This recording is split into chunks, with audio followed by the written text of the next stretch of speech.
چاہیے گر دین و دنیا میں سکون دل کی خوشی، چاہیے گر دین و دنیا میں سکون دل کی خوشی، صحبت علماء میں آ کر سیکھو باتیں علم کی، صحبت علماء میں آ کر سیکھو باتیں علم کی۔ بسم اللہ الرحمن الرحیم، الصلاۃ والسلام علیک یا رسول اللہ وعلی آلک و اصحابک یا حبیب اللہ، الصلاۃ والسلام علیک یا نبی اللہ وعلی آلک و اصحابک یا نور اللہ۔ پروگرام علم کی باتیں، اس میں آپ کو خوش آمدید کہتے ہیں، اور آج ہم بطور خاص آج کے اس پروگرام میں قرآن پاک کی عظمتوں کے حوالے سے، قرآن پاک کے نزول کے حوالے سے، قرآن مجید فرقان حمید سے ہی متعلق بہت سی ایسی معلومات جو ناظرین یا ہمارے عام افراد، عام احباب وہ جاننا چاہتے ہیں، تو آپ اول تا آخر ہمارے اس پروگرام میں ساتھ شامل رہیے۔ انشاءاللہ العزیز اس گفتگو سے نیت یہ ہے کہ دل کے اندر قرآن پاک کی مزید محبت بیٹھے، قرآن پاک کو کثرت سے پڑھنے کی عادت بن جائے، قرآن پاک سے محبت، پیار، یہ تو ایک مسلمان کا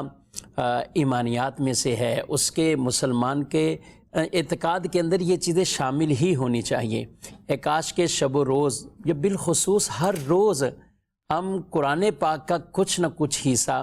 تلاوت کرنے اور سمجھنے میں کامیابی حاصل کر لیں۔ تو قرآن پاک کے حوالے سے انشاءاللہ گفتگو رہے گی، اور آج ہمارے ساتھ شامل ہیں قبلہ شیخ الحدیث مفتی محمد حسان عطاری صاحب۔ حضرت آپ کو خوش آمدید کہتے ہیں۔ جزاک اللہ خیر۔ کیسے ہیں مزاج گرامی؟ ٹھیک ہے؟ طبیعت آپ کی بہتر ہے؟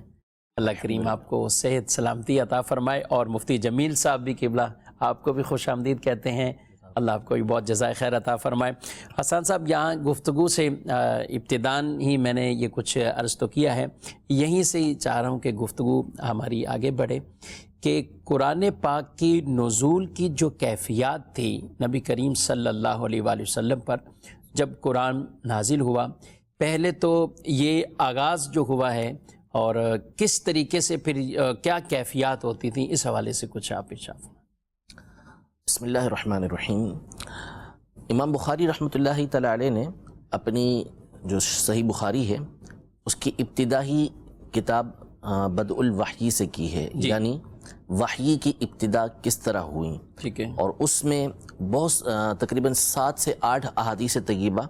امام بخاری رحمۃ اللہ تعالی علیہ لے کر آئے ہیں، جس میں وحی سے متعلق یعنی قرآن پاک جو نازل ہوتا تھا اس اعتبار سے کچھ باتیں انہوں نے بیان فرمائی ہیں۔ تو جو ابتدا ہوئی حضور علیہ الصلوۃ والسلام پر وحی کے نزول کی، یہ تو سب جانتے ہیں کہ غار حرا میں رمضان کے مہینے کے اندر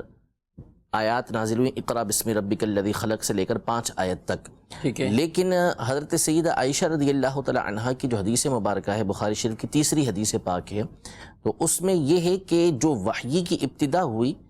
اس میں اولاً نبی کریم صلی اللہ تعالیٰ علیہ وآلہ وسلم کو سچے خواب دکھائے جاتے تھے۔ اچھا، یعنی آپ علیہ الصلوۃ والسلام کو خواب دکھائے جاتے اور پھر اس کی تعبیر ایسی ہوتی جیسے روشن صبح،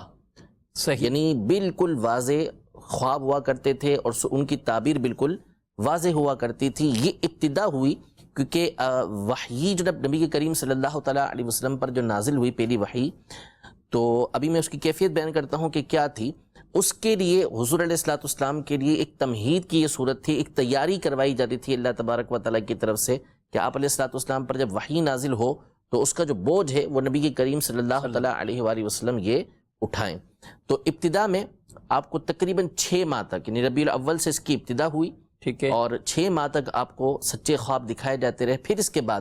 نبی کریم صلی اللہ تعالیٰ علیہ وآلہ وسلم کو خلوت نشینی یعنی تنہائی میں رہنا یہ پسندیدہ کر دیا گیا، یعنی آپ کے دل کے اندر اس بات کی محبت پیدا کر دی گئی کہ آپ تنہائی اختیار کریں، ٹھیک ہے، لہٰذا آپ صلی اللہ تعالیٰ علیہ وآلہ وسلم غار حرا میں تشریف لے جاتے، اپنے ساتھ کھانے پینے کا سامان آپ لے کے جاتے، اور وہاں پر آپ اللہ تبارک و تعالیٰ کی عبادت کیا کرتے تھے۔ پھر جب کھانا وغیرہ سامان وغیرہ پورا ہو جاتا تو آپ علیہ الصلوۃ والسلام واپسی تشریف لاتے اور کچھ اسی طرح سامان لے کے دوبارہ غار حرا کے اندر آپ تشریف لے جایا کرتے تھے۔ 6 مہینے جب خوابوں کی ابتدا ہوئی اور اس کے بعد یہ معاملہ ہوا تو پھر سب حضور علیہ السلام غار حرا میں عبادت فرما رہے تھے تو اللہ تبارک و تعالیٰ کی طرف سے فرشتہ آیا، حق آیا، یعنی جبریل امین علیہ السلام یہ بارگاہ رسالت میں حاضر ہوئے اور آ کے نبی کریم صلی اللہ تعالیٰ علیہ وآلہ وسلم کی بارگاہ میں عرض کی کہ اقرأ، پڑھیے۔ نبی کریم صلی اللہ تعالیٰ علیہ وسلم نے ارشاد فرمایا ما انا بقارئ، میں پڑھنے والا نہیں ہوں، یعنی حضور علیہ السلام سے انہوں نے عرض کی کہ آپ پڑھیے، حضور علیہ السلام نے یہ فرمایا کہ میں پڑھنے والا نہیں ہوں، ما انا بقاری، میں پڑھنے والا نہیں ہوں، یہ نہیں کہ مجھے پڑھنا نہیں آتا، ٹھیک ہے، میں پڑھنے والا نہیں ہوں۔ اس کی وجہ علماء نے یہ بیان فرمائی کہ نبی کریم صلی اللہ تعالیٰ علیہ وآلہ وسلم اللہ تبارک و تعالیٰ کی عبادت میں مشغول تھے، اللہ تبارک و تعالیٰ کی جو رحمتیں ہیں، اللہ تبارک و تعالیٰ کی جو نعمتیں ہیں، اللہ تبارک و تعالیٰ کی جو صفات ہیں، ان میں مستغرق تھے، ٹھیک ہے۔ تو اب جبریل امین علیہ السلام حاضر ہوئے اور آ کے عرض کی کہ پڑھیے، تو ایک ایسی کیفیت کے اندر نبی کریم صلی اللہ علیہ وسلم موجود تھے کہ جس کے بارے میں خود حضور علیہ السلام فرماتے ہیں کہ لی مع اللہ وقت، میرا اللہ کے ساتھ ایک وقت ہے، لا یسعنی فیہ ملک مقرب ولا نبی مرسل،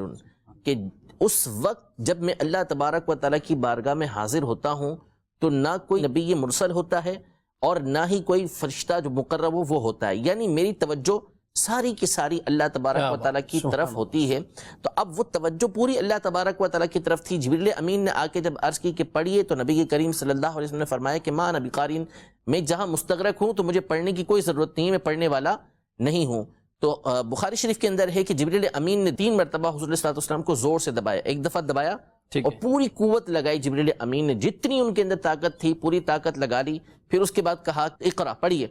حضور علیہ السلام نے فرمایا ما انا بقارئ، میں پڑھنے والا نہیں، انہوں نے پھر زور لگایا، جتنی طاقت تھی زور لگا کے دبایا اور پھر کہا کہ پڑھیے۔ حضور علیہ السلام نے فرمایا ما انا بقارئ، میں پڑھنے والا نہیں ہوں۔ پھر تیسری مرتبہ انہوں نے کہا کہ دبا کے کہا کہ اقرا بسم ربک الذی خلق، سبحان اللہ، پڑھیے اپنے رب کے نام کے ساتھ کہ جس نے پیدا کیا۔ اب نبی کریم صلی اللہ تعالیٰ علیہ وآلہ وسلم نے جب یہ ملاحظہ کیا کہ یہ پڑھنے کا حکم اسی کی طرف سے آیا ہے اور اس کا نام لے کے پڑھنے کا جبریل امین کہہ رہے ہیں کہ جس کے مشاہدے کے اندر، جس کے جلووں کے اندر میں مستغرق ہوں، جہاں میں کھویا ہوا ہوں، اسی کے بارے میں پڑھنے کا کہہ رہے ہیں۔ تو اب حضور علیہ السلام نے جو 5 آیت ہی تھی جو لے کر آئے جبریل امین، اس کو پڑھا، زبان پہ جاری ہوئی۔ بعض لوگوں نے یہاں پر ترجمہ کیا کہ مجھے پڑھنا نہیں آتا جی، تو جب اقرا کہا گیا کہ پڑھیے تو سب سے پہلے تو سوال یہ پیدا ہوتا ہے کہ سوال یہ کرنا چاہیے تھا کہ ماذا اقرأ، کیا پڑھوں، کیا پڑھوں؟ بھائی کوئی بھی کسی کو کہے گا کہ پڑھیے تو وہ یہ تھوڑی سامنے والا کہے گا کہ مجھے پڑھنا نہیں آتا، تو وہ تو سامنے والا کہے گا کہ ابھی آپ کو میں نے کہا کیا کہ آپ نے پڑھنا کیا ہے، تو بتایا نہیں ابھی آپ کو۔ تو بعض روایتوں کے اندر الفاظ بھی ہیں کہ ماذا اقرأ، کیا پڑھوں۔ تو آپ علیہ السلام نے جو فرمایا ما انا بقارئ، اس طرح کے بہت سارے ترکیبیں جو ہیں وہ قرآن پاک کے اندر، احادیث طیبہ کے اندر موجود ہیں، جس کا معنی یہ ہوتا ہے کہ کام بندہ کر سکتا ہے لیکن کرتا نہیں۔ جیسے سیدنا یوسف علیہ نبینا علیہ السلام کے بھائی جو تھے، انہوں نے یوسف علیہ السلام کو کنویں میں ڈالا اور پھر یعقوب علیہ السلام کی بارگاہ میں حاضر ہوئے اور کپڑے کے اوپر بھیڑیے کا خون لگا کے لے آئے، اور ساری کہانی انہوں نے سنائی کہ بھیڑیا جو ہے یوسف علیہ السلام کو جو ہے وہ کھا گیا، اس کا کپڑا لے کر آئے اور انہوں نے کہا کہ وما انت بمؤمن لنا، آپ ہمارا یقین کرنے والے نہیں ہیں۔ اگر یعقوب علیہ السلام چاہتے تو ان پہ یقین کر سکتے تھے، قدرت موجود تھی، قوت موجود تھی، لیکن آپ ہمارا یقین کرنے والے نہیں ہیں۔ تو اسی طرح ما انا بقارئ، میں پڑھ سکتا ہوں لیکن پڑھنے والا نہیں ہوں، اس وقت یعنی نہیں پڑھوں گا کیونکہ اللہ کے جلووں کے اندر میں گم ہوں۔ تو پھر اس کے بعد حضور علیہ السلام نے یہ 5 آیتیں پڑھی، یہاں سے وحی کی ابتدا ہوئی۔ پھر اس کے بعد سورہ مدثر کی آیات نازل ہوئیں اور پھر پہ در پہ وحی آتی رہی۔ جو نزول قرآن ہوتا تھا، وحی ہوتی تھی حضور علیہ السلام پر، اس کی ویسے تو علماء نے وحی کے نزول کی 7 صورتیں لکھی ہیں، لیکن 2 بخاری شریف کی ابتدائی حدیث کے اندر، دوسری حدیث کے اندر ذکر کی ہیں۔ ایک صورت یہ ذکر کی ہے کہ نبی کریم صلی اللہ تعالیٰ علیہ وسلم نے سے جب پوچھا گیا کہ آپ کے پاس وحی کیسے آتی ہے، تو نبی کریم صلی اللہ تعالیٰ علیہ وآلہ وسلم نے ارشاد فرمایا کہ بعض اوقات ایسے آتی ہے جیسے گھنٹی مسلسل بجتی رہتی ہے، یعنی گھنٹی کی آواز ہوتی ہے، مسلسل گھنٹی بجتی ہے نا،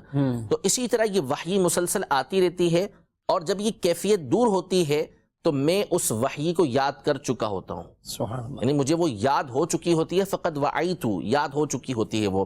اور دوسری صورت یہ بیان فرمائی کہ فرشتہ انسانی صورت میں یہ حاضر خدمت ہوتا، جیسے جبریل امین علیہ السلام ہے، یہ حاضر خدمت ہوتے اور نبی کریم صلی اللہ تعالیٰ علیہ وسلم کے پاس وحی یعنی قرآن لے کر آتے اور وہ پڑھتے جاتے، اور نبی کریم صلی اللہ تعالیٰ علیہ وآلہ وسلم جب فارغ ہوتے تو اس کو یاد کر لیتے تھے. ٹھیک ہے. اور لیکن جو پہلی والی صورت تھی نا کہ جو براہ راست اتر رہی ہے، جس میں حضور علیہ السلام ملکوتی کیفیت کے اندر، فرشتوں کی کیفیت کے اندر ہوتے تھے، تو وہ بڑی سخت ہوا کرتی تھی. حضرت سیدہ عائشہ فرماتی ہیں کہ سخت سردی کے دنوں کے اندر جب اس طرح وحی حضور علیہ السلام پر نازل ہوتی تو آپ کے پیشانی مبارک کے اوپر کثرت کے ساتھ پسینہ بہ رہا ہوتا تھا. حالانکہ سردی ہوتی. لا يتفسد عرقا، یعنی اتنی زیادہ سردی موجود ہے، سخت سردی کے دن ہیں، اور اس میں فسد کے لیے فسد کا لفظ استعمال ہوا ہے. فسد کا مطلب ہوتا ہے رگ کو کاٹ دینا، اللہ. اور یہ باب تفاعل سے آیا ہے. اور باب تفاعل کا ایک خاصہ یعنی ایک صفت یہ ہوتی ہے کہ اس میں کسی چیز کو کثرت کے ساتھ بیان کرنا ہوتا ہے، یعنی گویا کہ رگ بڑی تیزی کے ساتھ اور بہت زیادہ کاٹ دی جائے تو خون تیزی سے نکلتا ہے. تو اسی طرح نبی کریم صلی اللہ علیہ وسلم کی مبارک پیشانی کے اوپر وحی جب نازل ہو رہی ہوتی تھی تو تیزی کے ساتھ پسینہ بہ رہا ہوتا تھا سخت سردی کے عالم میں، کیونکہ اس کا بوجھ بہت زیادہ ہوتا تھا. قرآن پاک میں فرمایا کہ لو انزلنا هذا القرآن على جبل لرأيته خاشعا متصدعا من خشیۃ اللہ، کہ اگر ہم اس قرآن کو پہاڑ پر اتارتے تو آپ دیکھتے کہ یہ پہاڑ اللہ کے خوف کی وجہ سے ریزہ ریزہ ہو جاتا. یعنی اس پہاڑ پر بھی وحی نازل ہوتی تو یہ ریزہ ریزہ ہو جاتا، لیکن نبی کریم صلی اللہ تعالیٰ علیہ وسلم کا قلب اقدس اللہ تبارک و تعالیٰ نے اتنا مضبوط بنایا تھا اور اس کو تیار کیا تھا کہ اس وحی کے بوجھ کو نبی کریم صلی اللہ تعالیٰ علیہ وآلہ وسلم یہ برداشت کیا کرتے تھے. یعنی اونٹنی کے اوپر حضور علیہ السلام تشریف فرما ہوتے، وحی نازل ہوتی تو اس بوجھ کی وجہ سے اونٹنی بیٹھ جایا کرتی تھی. باقی اس کے علاوہ وحی اور طریقے سے بھی نازل ہوتی رہی ہے. قرآن پاک میں 3 صورتیں بیان کی کہ پردے کے پیچھے سے یعنی اللہ تبارک و تعالیٰ سے کلام ہوتا نبی کا، اور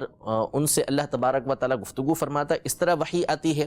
فرشتے کو اللہ تبارک و تعالیٰ بھیجتا ہے. اور تیسری صورت یہ ہے کہ اللہ تبارک و تعالیٰ دل کے اندر نبی علیہ السلام کے وحی اتار دیتا ہے، یعنی جو بھی آیات یا جو بھی اس نے پیغام کسی نبی کو دینا ہے تو وہ ان کے دل کے اندر داخل کر دیا جاتا. قرآن پاک کے نزول کے حوالے سے بالکل ایک ابتدائی کچھ گفتگو کہ جب سے وحی کا آغاز ہوا، نبی کریم صلی اللہ علیہ وسلم کے قلب مبارک کے اندر آپ کے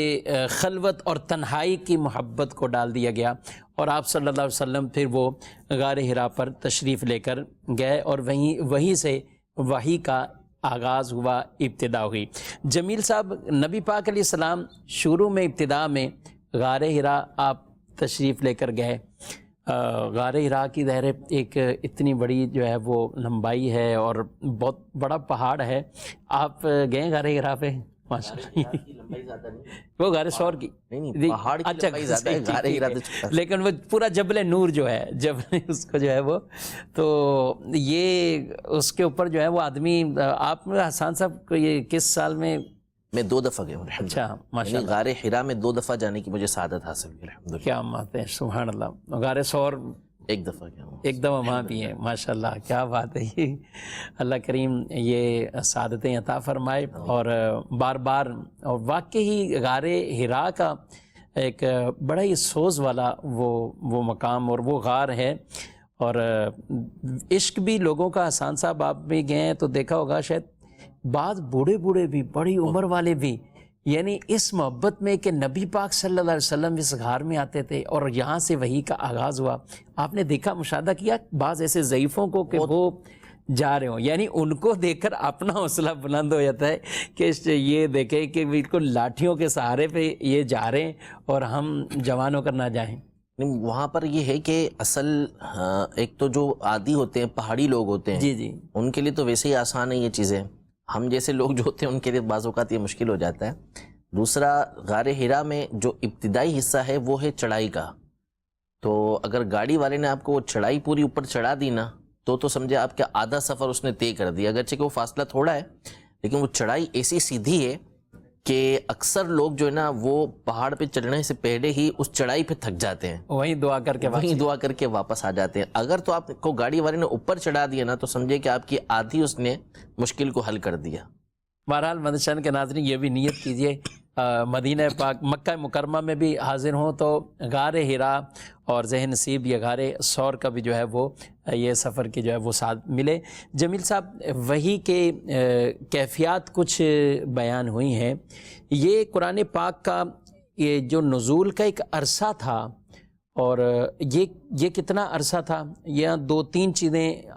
بات ہوئی، غار ہرا کی ہوئی، کبھی آپ صلی اللہ علیہ وسلم سواری پر ہوتے اور کبھی آپ صلی اللہ علیہ وسلم آرام بھی فرما رہے ہیں، اس وقت بھی وحی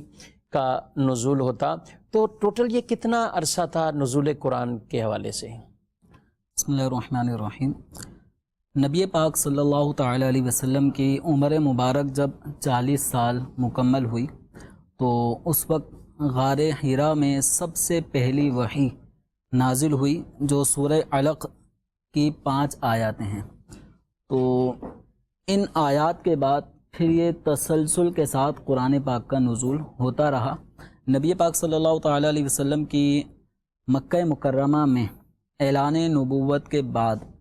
13 سال کا ایک طویل عرصہ ہے جو آپ صلی اللہ تعالیٰ علیہ وآلہ وسلم نے قریش مکہ کو، کفار قریش کو توحید اور رسالت کی دعوت دی، یعنی عقیدے کا بیان۔ جو مکی صورتیں ہیں ان میں عقیدے کا بیان ہے۔ 13 سال آپ صلی اللہ تعالیٰ علیہ وسلم نے مکہ مکرمہ میں گزارے اعلان نبوت کے بعد، پھر ہجرت مدینہ کی صورت بنی، تو نبی کریم صلی اللہ تعالیٰ علیہ وآلہ وسلم نے پھر 10 سال مدینہ منورہ میں بعد ہجرت آپ صلی اللہ علیہ وسلم نے گزارے، اور پھر 11 ہجری 12 ربیع الاول قول مشہور کے مطابق سرکار دو عالم صلی اللہ علیہ وسلم کا وصال ظاہری ہوا۔ تو یہ دورانیہ یہ تقریباً 23 سال کا عرصہ بنتا ہے۔ تو 23 سال میں نبی کریم رؤوف الرحیم صلی اللہ تعالیٰ علیہ وآلہ وسلم پر یہ قرآن پاک کا نزول ہوتا رہا۔ اب یہ نزول قرآن کی جو صورت ہے تو اس میں کبھی کبھی کچھ صورتیں نازل ہو جاتی، ٹھیک ہے، کبھی 5 آیتیں تو کبھی 10 آیتیں، کبھی مختلف جتنے 2-4 رکوع کے برابر مضامین ہیں یہ نازل ہو جاتے۔ تو نبی پاک صلی اللہ تعالیٰ علیہ وآلہ وسلم پھر صحابہ کرام علیہم رضوان پر اس کی تلاوت فرماتے، اور پھر صحابہ کو اس بات کی تاکید فرماتے کہ ان آیات کو فلاں صورت میں ان آیات کے بعد لکھنا ہے۔ اللہ اکبر۔ کبھی فرماتے کہ ان آیات جو بھی سنائی ہیں ان کو فلاں صورت میں فلاں آیت سے پہلے لکھنا ہے۔ تو اب یہ صحابہ کرام علیہ رضوان یعنی اس وقت قرآن پاک کے یہ ٹوٹل حفظ پر اور یادداشت پر، اگرچہ کتابت قرآن کا سلسلہ تو ہوتا تھا، کچھ مختلف چیزوں پہ لکھا جاتا تھا، لیکن آپ صلی اللہ علیہ وسلم کا جیسے ہی آیت نازل ہوئی فوراً فرمانا کہ یہ وہاں، اور صحابہ کیسے یاد کر لینا۔ تو یہ نبی کریم صلی اللہ تعالیٰ علیہ وآلہ وسلم نے یعنی جوں نزول آیات، نزول صورت ہوتی تو آپ صلی اللہ تعالیٰ علیہ وسلم اپنے پاس موجود جو کاتبین وحی صحابہ کرام علیہ رضوان ہیں، تو جو اس وقت موجود ہوتا تو سرکار دو عالم صلی اللہ علیہ وسلم ان سے اس کو لکھنے کا ارشاد فرماتے اور خود ان پہ تلاوت فرماتے۔ صحابہ کرام علیہ رضوان ان کو جس ترتیب سے آپ صلی اللہ علیہ وسلم پڑھتے بھی تھے، چونکہ نماز میں آپ صلی اللہ علیہ وسلم بکثرت صورتیں پڑھنا آپ صلی اللہ علیہ وسلم کا ثابت ہے، پوری سورہ بقرہ کی تلاوت کرنا ثابت ہے۔ تو اس ترتیب سے جس طرح حضور تلاوت کرتے، صحابہ کو سناتے، صحابہ کرام علیہ رضوان اسی ترتیب سے کہ اگر یہ 5 آیتیں سورہ بقرہ میں شامل کرنی ہیں تو یہ کن آیات کے بعد شامل کرنی ہیں، تو صحابہ جب یاد کرتے تو یاد کرنے میں اسی ترتیب کو ملحوظ رکھتے جو نبی کریم صلی اللہ علیہ وسلم صحابہ کو ارشاد فرماتے۔ تو نزول کے اعتبار سے ٹھیک ہے، کچھ صورتیں پہلے ہیں، کچھ صورتیں بعد میں۔ جیسے اگر ہم قرآن پاک کے ابتدا، پہلی وحی اور آخری وحی پر اگر غور کرتے ہیں تو سب سے پہلی وحی ہمیں 30ویں پارے میں نظر آتی ہے، سورہ علق کی پہلی 5، جبکہ سب سے آخری وحی سورہ بقرہ شریف میں ایک آیت کریمہ ہے وَاتَّقُوا يَوْمًا تُرْجَعُونَ فِيهِ إِلَى اللَّهِ۔ یہ آیت کریمہ نزول قرآن کے اعتبار سے سب سے آخری، کہ اس دن سے ڈرو کہ جس دن تمہیں اللہ تبارک و تعالیٰ کی طرف پلٹ کر پہنچنا ہے، جانا ہے۔ ٹھیک ہے۔ تو اس آیت کریمہ کو سب سے آخری ترتیب یعنی نزول کے اعتبار سے سب سے آخری، لیکن یہ سورہ بقرہ شریف میں موجود ہے۔ تو یہ ترتیب جو صحابہ نبی پاک صلی اللہ تعالیٰ علیہ وآلہ وسلم لوح محفوظ پر جو قرآن پاک اللہ تبارک و تعالیٰ نے نازل فرمایا تھا، تو اس ترتیب کے مطابق صحابہ کرام علیہم رضوان کو ارشاد فرماتے، ان پر تلاوت کرتے، ان کو لکھنے کا فرماتے، نماز میں اسی انداز میں تلاوت ہوتی، اور ہر سال نبی پاک صلی اللہ تعالیٰ علیہ وسلم جبریل امین کے ساتھ جتنا قرآن پاک نازل ہو چکا ہوتا تھا تو آپ صلی اللہ علیہ وسلم جبریل امین کے ساتھ اس کا دور فرماتے۔ ٹھیک ہے۔ تو صحابہ کرام علیہم رضوان کو اسی ترتیب سے قرآن پاک یاد کروایا، اور قرآن پاک کے نزول کے اعتبار سے ایک خاص بات یہ ہے کہ جتنی آسمانی کتابیں ہیں، ٹھیک ہے، تورات شریف، زبور، انجیل اور قرآن، اتفاق یہ ہے کہ یہ چاروں کتابیں ماہ رمضان میں نازل ہوئیں۔ فرق ان چاروں کتابوں کے نزول میں یہ ہے کہ تین جو پہلی آسمانی کتابیں تورات، زبور اور انجیل، یہ یک بارگی یعنی ایک ہی دفعہ میں اول تاخر مکمل ان انبیاء کرام جیسے تورات شریف حضرت موسیٰ علیہ الصلوۃ والسلام پر یہ نازل ہوئی، جیسے کہ مسند امام احمد کی حدیث مبارکہ میں ہے کہ نبی کریم صلی اللہ علیہ وسلم نے ارشاد فرمایا کہ تورات 6 رمضان کو نازل کی گئی۔ اسی طرح فرمایا کہ انجیل یہ 13 رمضان شریف کو نازل ہوئی، ٹھیک ہے، اور جو زبور ہے یہ 18 رمضان کو نازل ہوئی، اور آخری عشرہ ماہ رمضان کا رہ جاتا ہے۔ تو نبی کریم صلی اللہ علیہ وسلم نے فرمایا کہ جب ماہ رمضان کی 24 دن گزر گئے تو قرآن پاک کا نزول ہوا۔ تو یہ قرآن پاک کا جو نزول ہے یہ آسمان دنیا پر،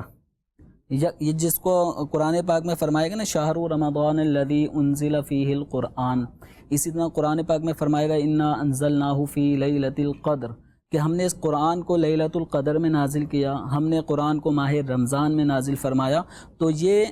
اللہ تبارک و تعالیٰ کی طرف سے آسمان دنیا پر قرآن پاک کا نزول ہوا مکمل، یہ یک بارگی، ٹھیک ہے۔ اچھا، پھر وہاں سے جتنا اللہ تبارک و تعالیٰ کی مشیت اور ارادے کے مطابق حسب موقع کچھ آیتیں حضور اکرم صلی اللہ علیہ وسلم پہ نازل ہوتی رہیں، تو وہ 23 سال کا زمانہ بنتا ہے۔ تو یوں قرآن پاک کے نزول میں دونوں چیزیں ہیں کہ قرآن پاک مکمل بھی نازل ہوا ہے ایک ہی دفعہ میں، جس طرح تورات، زبور، انجیل ایک ہی دفعہ میں نازل ہوئی، وہ انبیاء کرام کو فوری طور پہ حاصل ہو جاتی تھیں، لیکن قرآن پاک ایک دفعہ میں آسمان دنیا پہ نازل ہو چکا۔ پھر وہاں سے کچھ آیتیں، کچھ صورتیں کر کے 23 سال کے ایک طویل عرصے میں وہ نبی کریم صلی اللہ تعالیٰ علیہ وسلم کے پاس جبریل امین ان آیات کو لاتے رہے، اور سرکار دو عالم صلی اللہ علیہ وسلم اپنے اصحاب پر اس کی تلاوت فرماتے اور اس کو تحریر کرواتے۔ ماشاءاللہ ماشاءاللہ۔ حسان صاحب، قرآن پاک ذالک الکتاب لا ریب فیہ، اس میں کوئی شک کی گنجائش نہیں ہے، اس کے اوپر کچھ آپ کلام فرمائیں۔ اس کے باوجود کفار کے سامنے یہ جب ایک بالکل واضح ایک عاجز کرنے والا کو کلام پڑھا جاتا، قرآن کا ایک اعجاز بھی ہے نا، قرآن کے اندر اپنا قرآن کا یہ حسن ہے، الفاظ کے اندر بھی، تاثیر کے اندر بھی، کلمات کے اندر بھی، تو پھر اس کے باوجود کفار ایسے کیوں اس کو قرآن پاک کو سحر یا اس طرح کے کلمات سے تعبیر کرتے تھے؟ دیکھیں، سب سے پہلی بات تو یہ ہے کہ یہ مقولہ ہے کہ آفتاب کی جو آمد ہوتی ہے، یعنی سورج کی جو آمد ہوتی ہے، وہ سورج کی خود دلیل ہوتی ہے۔ یعنی جب سورج نکلے گا تو اب اس کے لیے کسی اور دلیل کی ضرورت نہیں ہوتی، سورج کا جو وجود ہے، اس کا موجود ہونا یہ خود اس بات کو بتا دے گا کہ سورج ہے۔ دیکھیے، یعنی اس پر اور کوئی دلیل بولے، یعنی سورج سامنے نظر آ رہا ہو، دن بالکل واضح ہو، اور کوئی پوچھے کہ بھئی سورج ہے یا نہیں ہے، تو اسے کہا جائے گا کہ سورج سامنے موجود ہے۔ تو اسی طرح قرآن پاک میں جو دلائل، جو ہدایت، جو رہنمائی دی گئی ہے، جیسی باتیں اس کے اندر بیان کی گئی ہیں، وہ ایسی ہیں کہ اگر کسی کے اندر تعصب نہ ہو، کسی نے اپنے دل کے اندر اس کے خلاف بات نہ پالی ہوئی ہو، تو وہ اس پر اعتقاد رکھے گا کہ اس کے اندر جو کچھ بیان کیا گیا ہے وہ حق اور سچ ہے۔ ٹھیک ہے۔ کفار کا اس طرح کرنا، دیکھیں قرآن پاک جو نازل ہوا نبی کریم صلی اللہ تعالیٰ علیہ وسلم پر، ظاہر ہے کہ صحابہ کرام علیہم رضوان کی جو بہت بڑی تعداد، یعنی 1,24,000 کے قریب صحابہ کرام علیہم رضوان جو ایمان لے کر آئے، وہ اسی طرح ایمان لے کر آئے کہ پہلے وہ ان میں ایک بڑی تعداد تھی جو اسلام میں پیدا ہوئے، وہ اپنی جگہ پر، صحیح، لیکن اس سے قبل جو بڑی تعداد تھی وہ تو کفر کے اندر تھی، پھر اس کے بعد حضور علیہ السلام کی دعوت کی بنیاد پر وہ ایمان لے کر آئے، تو انہوں نے قرآن کی ہدایت کو سنا، ٹھیک ہے، اور سن کے انہوں نے اس کو قبول کیا، انہوں نے اسلام کو قبول کر لیا۔ اس کا مطلب ہے کہ انہوں نے اس کی حقانیت کو جان لیا اور اس حق کو جاننے کے بعد اس کو قبول کر لیا، جبکہ دوسری طرف کفار کی ایک بہت بڑی تعداد تھی کہ جو قرآن کی حقانیت کو واضح طور پہ جانتی تھی، یعنی وہ اس بات کا اقرار بھی کرتے تھے، بڑی تعداد ہے ان کی کہ جن کو اللہ نے فصاحت و بلاغت کا، یعنی گفتگو کا ایک ملکہ عطا کیا تھا، یعنی جب وہ گفتگو کرتے تھے، بات چیت کرتے تھے، تو یہ دوسری قوموں کو اجمی بولتے تھے، صحیح، اور اجمی کا مطلب ہوتا ہے گونگا، یعنی ہمیں جو بولنے پر قدرت حاصل ہے، ہم جس انداز میں گفتگو کرتے ہیں، جتنے الفاظ ہمارے پاس ہیں، ایک بات کو بیان کرنے کے جتنے طریقے ہمارے پاس ہیں، ایک ایک چیز کے ہمارے پاس جتنے الفاظ ہیں، کتنے نام ہیں ایک ایک چیز کے، ایسا کسی قوم کے پاس نہیں ہے۔ تو انہوں نے جب قرآن مجید فرقان حمید کو سنا تو جس کے دل کے اندر حقانیت کو قبول کرنے کا جذبہ موجود تھا، حق کو قبول کرنے کا جذبہ موجود تھا، تو انہوں نے فوری طور پر اس کو قبول کر لیا، اور ان میں بڑی تعداد وہ تھی کہ جو اس بات کو جانتی تھی کہ یہ قرآن جو ہے یہ کسی انسان کا کلام نہیں ہے، یہ اللہ تبارک و تعالی ہی کا کلام ہے۔ اسی طرح قرآن نے جو ان کے اعتقادات تھے، ان کے جو نظریات تھے، اس کے اوپر جو چوٹ لگائی اور جو حق بات ان کے سامنے ان کے نظریے کے خلاف بیان کی، وہ ایسے دلائل کے ساتھ اتنے سمپل اور سادے انداز میں بیان کی کہ ان کے پاس اس کا کوئی جواب موجود نہیں تھا سوائے اس کے کہ وہ عناداً اس کا انکار کر دیتے۔ یعنی ایک گفتگو بندہ جب کرتا ہے، ایک شعر بندہ پڑھے گا، شاعر ہے، تو ہمارے سامنے وہ شعر پڑھے گا تو ہو سکتا ہے کہ ہم اس کے اندر جو فن شعری کی جو خوبیاں ہیں یا جو خامیاں ہیں وہ ہم نہیں پہچان سکیں گے، ٹھیک ہے، یعنی اگر اس کے اندر الفاظ خوبصورت ہیں تو ہم تو یہ سمجھیں گے کہ بہت اچھا شعر ہے، لیکن ایک شاعر کے سامنے جب اسے پیش کیا جائے گا تو وہ اس کے اندر 10 طرح کی ہو سکتا ہے خرابیاں بیان کر دے کہ بھائی یہاں پہ یہ وزن یوں ٹوٹ رہا ہے، اس لفظ کا یہاں معنی یہ بنتا ہی نہیں کہ جو یہاں پر یہ شاعر لے کر آیا ہے، طرح طرح کی خرابیاں وہ بیان کر سکتا ہے۔ لیکن یہ کفار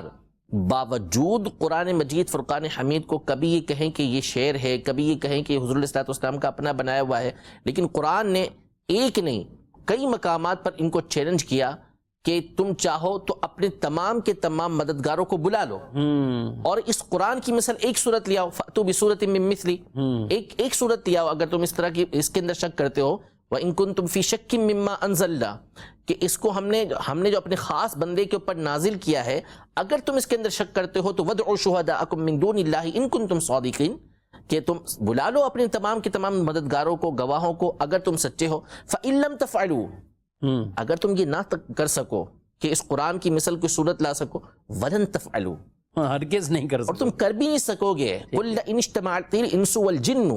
کہ انسان اور جنات تمام کے تمام اس پر جمع ہو جائے کہ عَلَىٰ أَن يَأْتُوا بِمِثْلِ هَذَا الْقُرْآنِ، کہ اس قرآن کی مثل لے آئیں، تو لا يأتون بمثله ولو كان بعضهم لبعض ظهيرا، کہ اگرچہ کہ تمام ایک دوسرے کے مددگار ہو جائیں لیکن اس قرآن کی مثل نہیں لا سکیں گے۔ تو اتنے فصیح و بلیغ لوگ، یعنی ان کی فصاحت و بلاغت، فصاحت کا مطلب ہوتا ہے خوبصورت الفاظ کو، ایک بامعنی الفاظ کو بیان کرنا، اور بلاغت کا مطلب ہوتا ہے کہ جیسا موقع محل ہے اس کے مطابق کلام کرنا۔ اتنے فصیح و بلیغ لوگ تھے کہ ان کے یہاں پر لکھنا جو ہوتا تھا نا، لکھنا یہ عیب شمار ہوتا تھا۔ یہ گفتگو کرتے تھے اور 100 200 300 400 اشعار کے اوپر قصیدے پورے پڑھ دیتے تھے، پورے قصیدے پڑھتے تھے، اور اس کو لکھنے کی ان کو کوئی ضرورت نہیں ہوتی تھی، اسے یاد رہتا تھا۔ اور الفاظ جیسے ہوتے تھے اس میں یہ ایسے الفاظ استعمال کرتے ہیں جیسے سبع معلقات ہمارے درس نظامی کے اندر پڑھائے جاتے ہیں، لیکن اس کے باوجود یہ قرآن کی ایک آیت کی مثل لا ہی نہیں سکتے تھے۔ بعضوں نے لانے کی کوشش کی، جیسے مسیلمہ کذاب نے، کہ جب قرآن کی جو آیت نازل ہوئی جگہ جگہ پر کہ وما ادراک ما یوم الدین ثم ما ادراک ما یوم الدین، یہ ما ادراک کی جو آیت ہیں کہ تمہیں کیا معلوم، تو اس نے جو ہے وہ کہا کہ میں لے کر آتا ہوں اس کی مثل. اس نے کہا کہ الفیل ملفیل وما ادراک ملفیل، کہ ہاتھی کیا ہوتا ہے اور تمہیں کیا معلوم کہ ہاتھی کیا ہوتا ہے. تو بچی نے اس کو کہہ دیا کہ یہ کیا بات ہوئی، کہ صرف الفاظ تھوڑی دیکھنے ہیں، معنی بھی تو دیکھنا ہے کہ معنی اس کے اندر کیا موجود ہے، کلام کیا ہو رہا ہے. تو ہاتھی تو سب کو معلوم ہے کیا ہوتا ہے، اس کی دم ہوتی ہے، اس کی سونڈ ہوتی ہے، اس کے 4 پاؤں ہوتے ہیں، بڑا پیٹ ہوتا ہے، اتنا لمبا چوڑا ہوتا ہے، یہ سب کو معلوم ہے. اور ایسے بے شمار واقعات ہیں کہ یہ تو کفار اس زمانے کے تھے.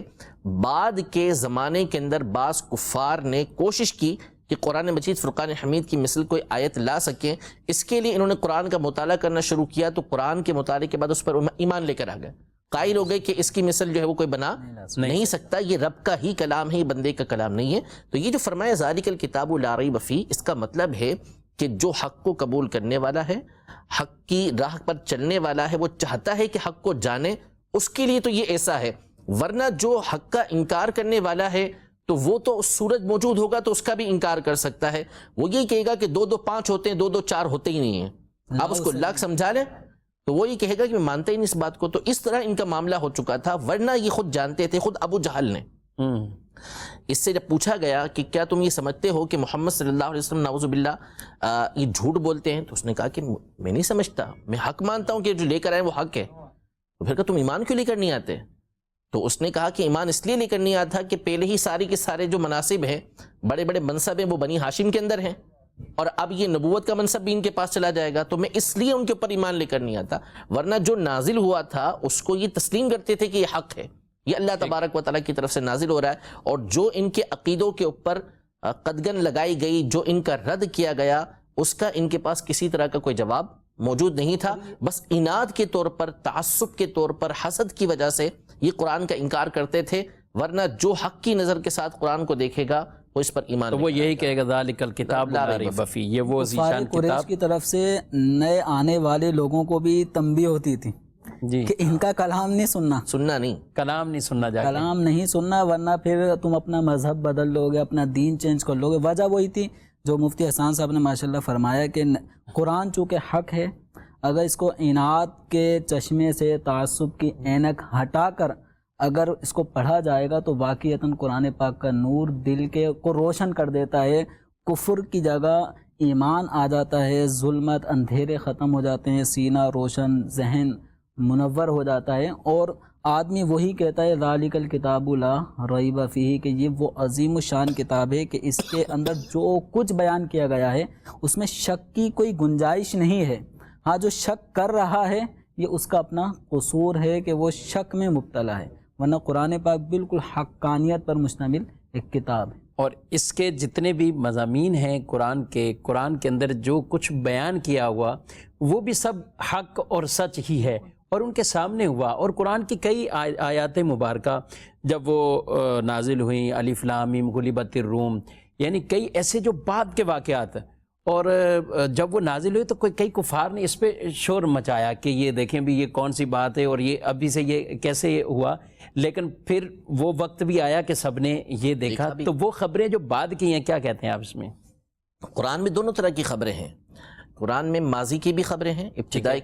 جو کائنات ہے، تخلیق ہے، اس کی بھی خبریں ہیں، اور بعد کی بھی خبریں یہ موجود ہیں. اور وہ خبریں جو ہیں وہ پوری ہوئیں، یعنی الف لام میم غلبت الروم جیسے آپ نے مثال دی، تو حضرت سیدنا ابوبکر صدیق رضی اللہ عنہ کے سامنے جب کفار نے یہ بات کہی کہ یہ کیا بات ہوئی، حالانکہ آپ یہ دیکھیں کہ اس وقت کی سچویشن کیا تھی. اس وقت جو رومی تھے اہل کتاب یہ مغلوب تھے، ایرانیوں نے، فارسیوں نے ان کے اوپر جو ہے وہ غلبہ حاصل کیا ہوا تھا. اس موقع پر یہ کہنا کہ غلبت الروم، روم جو ہے وہ غالب مغلوب ہو گئے، فی ادنى الارض، کہ ابھی یہ غالب مغلوب ہوئے ہیں اور ان قریب یہ سیغلبون، غالب ہو جائیں گے. تو اب اس موقع پر یہ کہنا کہ یہ غالب ہو جائیں گے، اس وقت بندہ سوچ میں پڑ جاتا ہے کہ اتنی بڑی شکست ابھی ان لوگوں کو ہوئی ہے کہ پہلے کبھی ایسی شکست نہیں ہوئی، اور یہ جو فارس والے ہیں یہ مکمل طور پہ ان کے اوپر غالب آ چکے ہیں، تو کیسے یہ غالب آئیں گے؟ لیکن تقریباً 10 سے 11 سال کے عرصے کے اندر لوگوں نے دیکھا کہ سیدنا صدیق اکبر رضی اللہ تعالیٰ عنہ نے کفار سے اس پر اس وقت کے اعتبار سے شرط مقرر کر لی تھی، اور حضور صلی اللہ علیہ وسلم نے مقرر فرمایا تھا کہ ٹھیک ہے کر لو. تو پھر دیکھا کہ کچھ ہی عرصے کے بعد جو ہے وہ رومی دوبارہ فارسیوں کے اوپر غالب آ گئے. ٹھیک ہے. تو اس طرح کی اور بہت ساری خبریں ہیں جو قرآن پاک کے اندر تھیں اور اس کو بیان کیا تو بعد میں اس کا ظہور جو ہے وہ لوگوں کے سامنے ہوا. لیکن یہاں پر صحابہ کرام علیہم رضوان کا اعتقاد دیکھنے والا ہے سبحان اللہ کہ نبی کریم صلی اللہ تعالی علیہ وآلہ وسلم کی بیان کردہ باتوں کے اوپر وہ کس قدر اعتقاد مضبوطی کے ساتھ رکھتے تھے کہ جو حضور علیہ الصلوۃ والسلام نے فرما دیا وہ آپ علیہ الصلوۃ والسلام نے حق اور سچ فرمایا اور ایسا ہی ہوگا. واللیل اذا سجا ما ودعک ربک وما قلی وللآخرۃ خیر لک من الاولی. یہ ابتدا کے اندر نازل ہونے والی آیات ہیں. کچھ عرصے تک وحی نہیں آئی تھی تو کفار میں سے ایک عورت نے اور بعض روایتوں کے مطابق کسی اور نے کہ تان و تشنیع کی کہ نعوذ باللہ اللہ تعالیٰ نے حضور علیہ الصلوۃ والسلام کو چھوڑ دیا ہے اور ناپسند کیا ہے کہ ان کے پر وحی نازل نہیں ہو رہی. تو اللہ تعالیٰ نے حضور علیہ الصلوۃ والسلام کا دفاع فرمایا اور تسلی دی کہ چاشت کے وقت کی قسم، رات کی قسم جب وہ چھا جائے، نہ تیرے رب نے تجھے چھوڑا اور نہ تجھے ناپسند کیا. اور فرمایا وَلَلْآخِرَةُ خَيْرٌ لَكَ مِنَ الْأُولَى.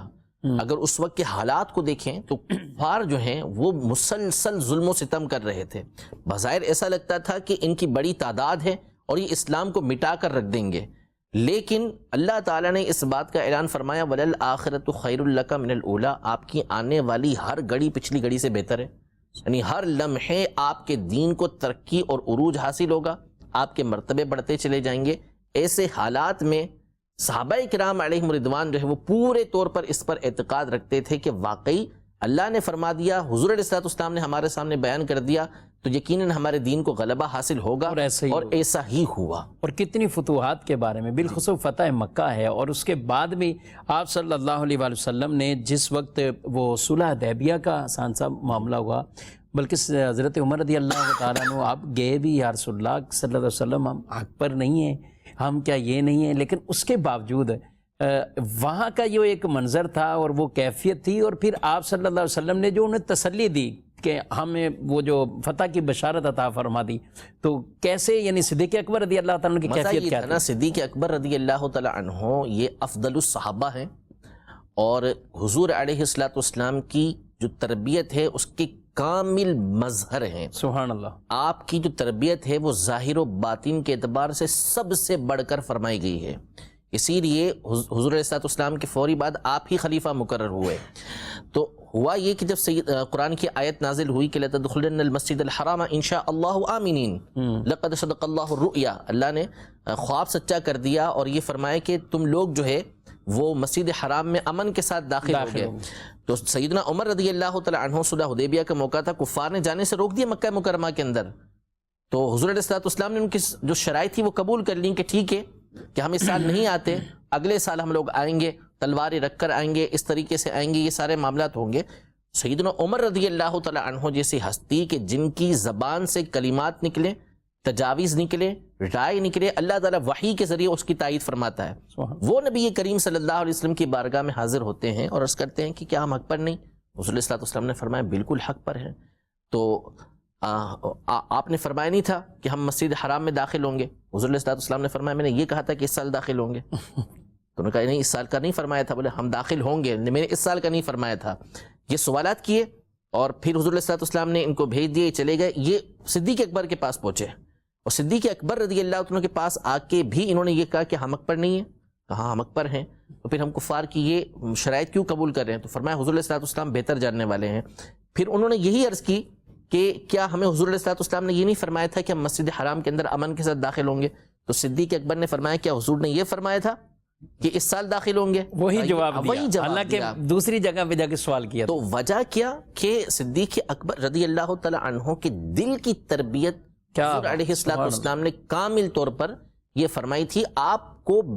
یعنی بغیر کسی تکلف کے آپ نبی کریم صلی اللہ علیہ وسلم کے طریقہ کار پہ چلا کرتے تھے. یہ بہت ساری اس کی مثالیں موجود ہیں. ہمارا موضوع یہ نہیں ہے، بس یہ ہے کہ جب قرآن کی آیات نازل ہوتی تو جس زمانے کے اندر یہ نازل ہوئی تھیں بعد کی خبریں تھیں، لیکن اس زمانے کے حالات کے باوجود صحابہ کرام علیہم رضوان نبی کریم صلی اللہ تعالیٰ علیہ وسلم کی بیان کردہ باتوں کے اوپر کامل طور پر یقین رکھا کرتے اور کسی طرح کے بھی کوئی وسوسے یا اس طرح کا، اور یہ صحابہ کی شان، اور یہی ہمیں تعلیم دی گئی ہے، ہمیں ہمارے دین نے جو کچھ بتایا ہے، احادیث جو کچھ بتاتی ہیں، اس پر ایک مسلمان کا as a Muslim, as a مومن، ایک امتی ہونے کی حیثیت سے اعتقاد بڑا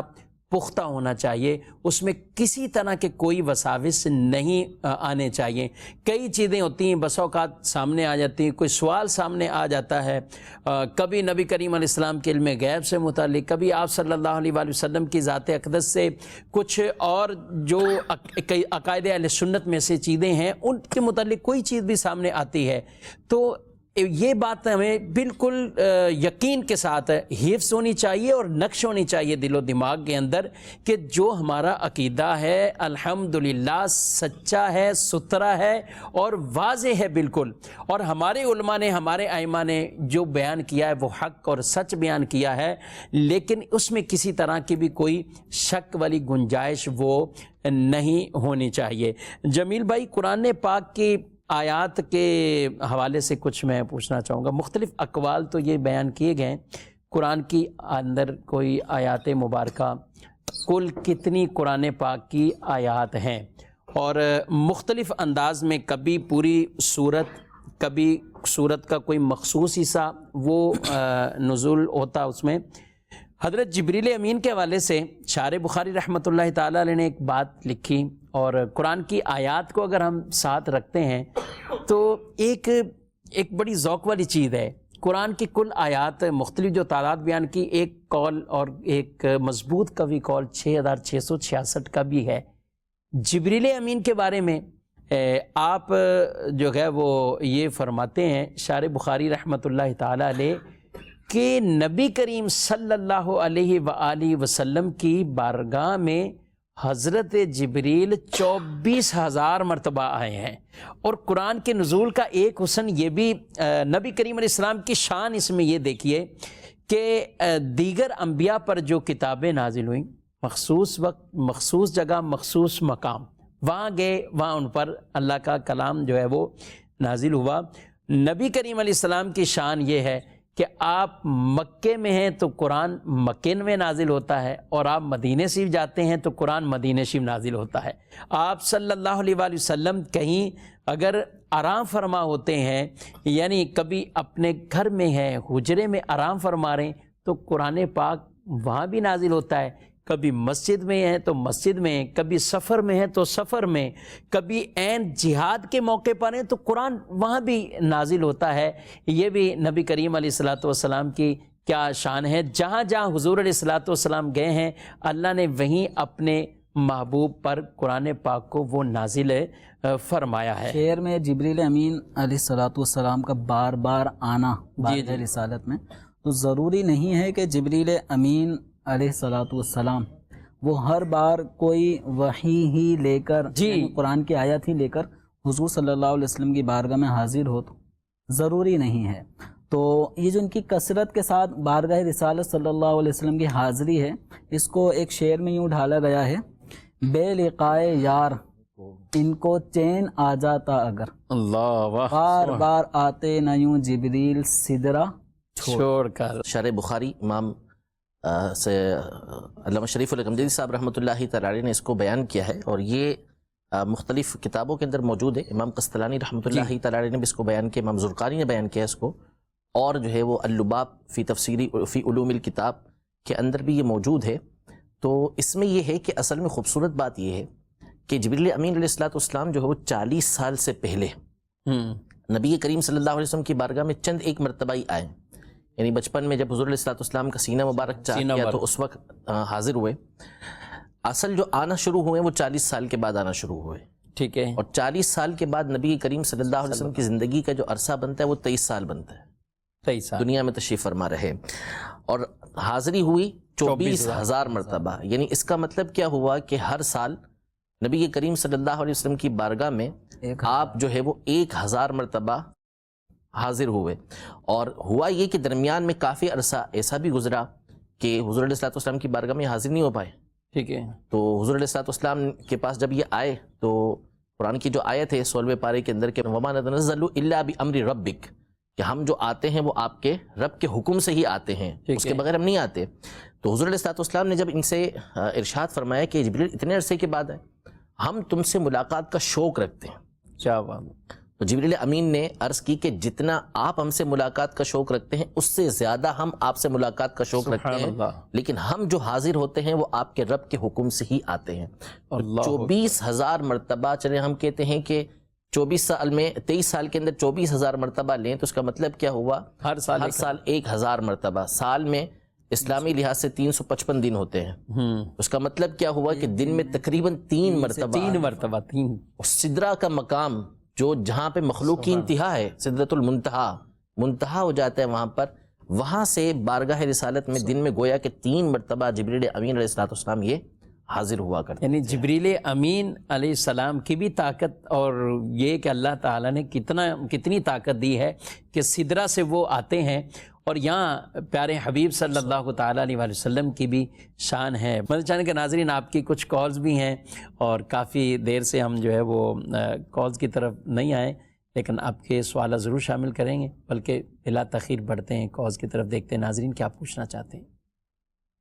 ماشاء اللہ عز و جل، علم کی باتیں بہت ہی اچھا پروگرام ہے، اس میں بہت کچھ سیکھنے کو ملتا ہے، اور آج کا موضوع قرآن کے بارے میں معلومات، مدینہ۔ میرا مفتی صاحب کی بارگاہ میں یہ سوال ہے کہ باقی سب صورتوں کے شروع میں بسم اللہ الرحمن الرحیم ہے، اور سورۃ التوبہ کے شروع میں بسم اللہ الرحمن الرحیم نہیں ہے، اس کی کیا وجہ ہے؟ رہنمائی فرما دیجیے، جزاک اللہ خیرہ۔ ٹھیک ہے،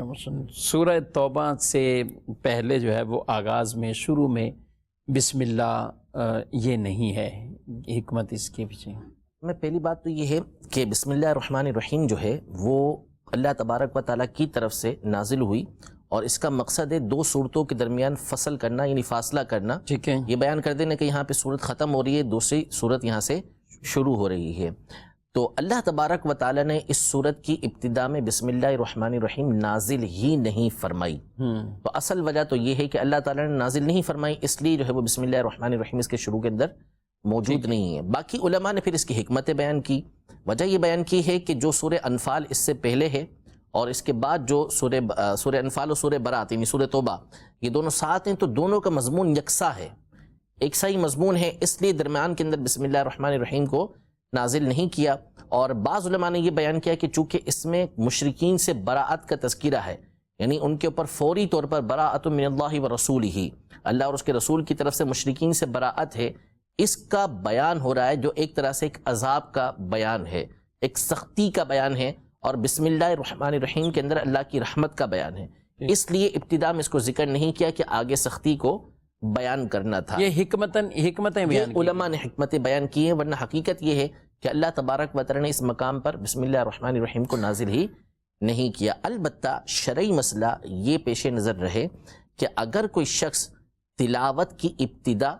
سورہ توبہ سے کر رہا ہے تو پھر اس کے لیے حکم یہ ہے کہ وہ تعوذ و تسمیہ دونوں پڑھے گا، اعوذ باللہ من الشیطان الرجیم بھی پڑھے گا اور بسم اللہ الرحمن الرحیم بھی پڑھے گا۔ بسم اللہ نہ پڑھنے کا جو حکم ہے وہ یہ ہے کہ جب سورہ انفال پڑھ رہا ہو تو پھر اس صورت میں پڑھتے پڑھتے یہاں پہنچا تو اب بسم اللہ الرحمن الرحیم نہ پڑھے، آگے سورہ توبہ ویسے شروع کرتے ہیں۔ اچھا، یعنی جس نے آغاز کیا ہے سورہ توبہ سے ہی آغاز کیا ہے تو وہ پھر تعوذ تسمیہ دونوں پڑھ کر جو ہے وہ اس موقع پر جو ہے وہ ان کو پڑھے گا۔ جمیل صاحب، ہم کچھ قرآن پاک کی نزول پہ کچھ گفتگو ہی ہے اور کیفیت پہ بھی بات چیت ہوئی ہے، پھر قرآن پاک نازل ہوا، ابتداءً صحابہ کرام علیہ مردوان اس کو یاد رکھنے کا کیا اہتمام کرتے تھے؟ پھر نبی کریم علیہ السلام کے ظاہری وصال کے بعد بھی اس کے کچھ مراحل ہوئے، حضرت صدیق اکبر رضی اللہ تعالیٰ عنہ آپ نے بھی کچھ قرآن پاک کے جمع کرنے کے حوالے سے، اور بالخصوص عثمان غنی رضی اللہ تعالیٰ عنہ جن کو جامع القرآن کا لقب ہے اور ان کو خطبوں میں ہم اسی نام سے یاد کرتے ہیں، تو یہ تھوڑا سا ان کا کوئی فرق آپس میں وہ بیان فرمائیے۔ نبی کریم صلی اللہ تعالیٰ علیہ وآلہ وسلم پر جب قرآن پاک نازل ہوتا تو آپ صلی اللہ علیہ وسلم باوجود اس کے کہ اہل عرب کے حافظے بہت مضبوط ہوا کرتے تھے اور ان کو لکھنے کی حاجت ہی نہیں تھی، جیسے کہ حسان صاحب نے کہا کہ وہ لکھنے کو عیب سمجھتے تھے، ٹھیک ہے، ہمارے حافظے میں آگے ہمیں لکھنے کی کیا ضرورت ہے، لیکن چونکہ یہ قرآن پاک رہتی دنیا کے لیے ہدایت کا سامان ہے اور قیامت تک آنے والے شخص تک قرآن کا پیغام پہنچانا ہے، تو آپ صلی اللہ علیہ وسلم نے اس کے باوجود کہ آپ سے سننے والے حضرات صحابہ اہل عرب ہیں اور حافظے ان کے مضبوط ہیں، اس کے باوجود بھی آپ صلی اللہ علیہ وسلم نے کتابت قرآن کروایا، یعنی قرآن پاک کو لکھوایا۔ اور شیخ عبدالحق محدث دہلوی رحمۃ اللہ تعالیٰ علیہ نے مدارج النبوت میں کاتبین وحی صحابہ کرام علیہم رضوان کی جو تعداد، ان کے حال اوصاف بیان فرمائیں، تقریباً 41 کاتبین وحی صحابہ کرام علیہم رضوان، جس میں خلفائے اربعہ ہیں، وحی کو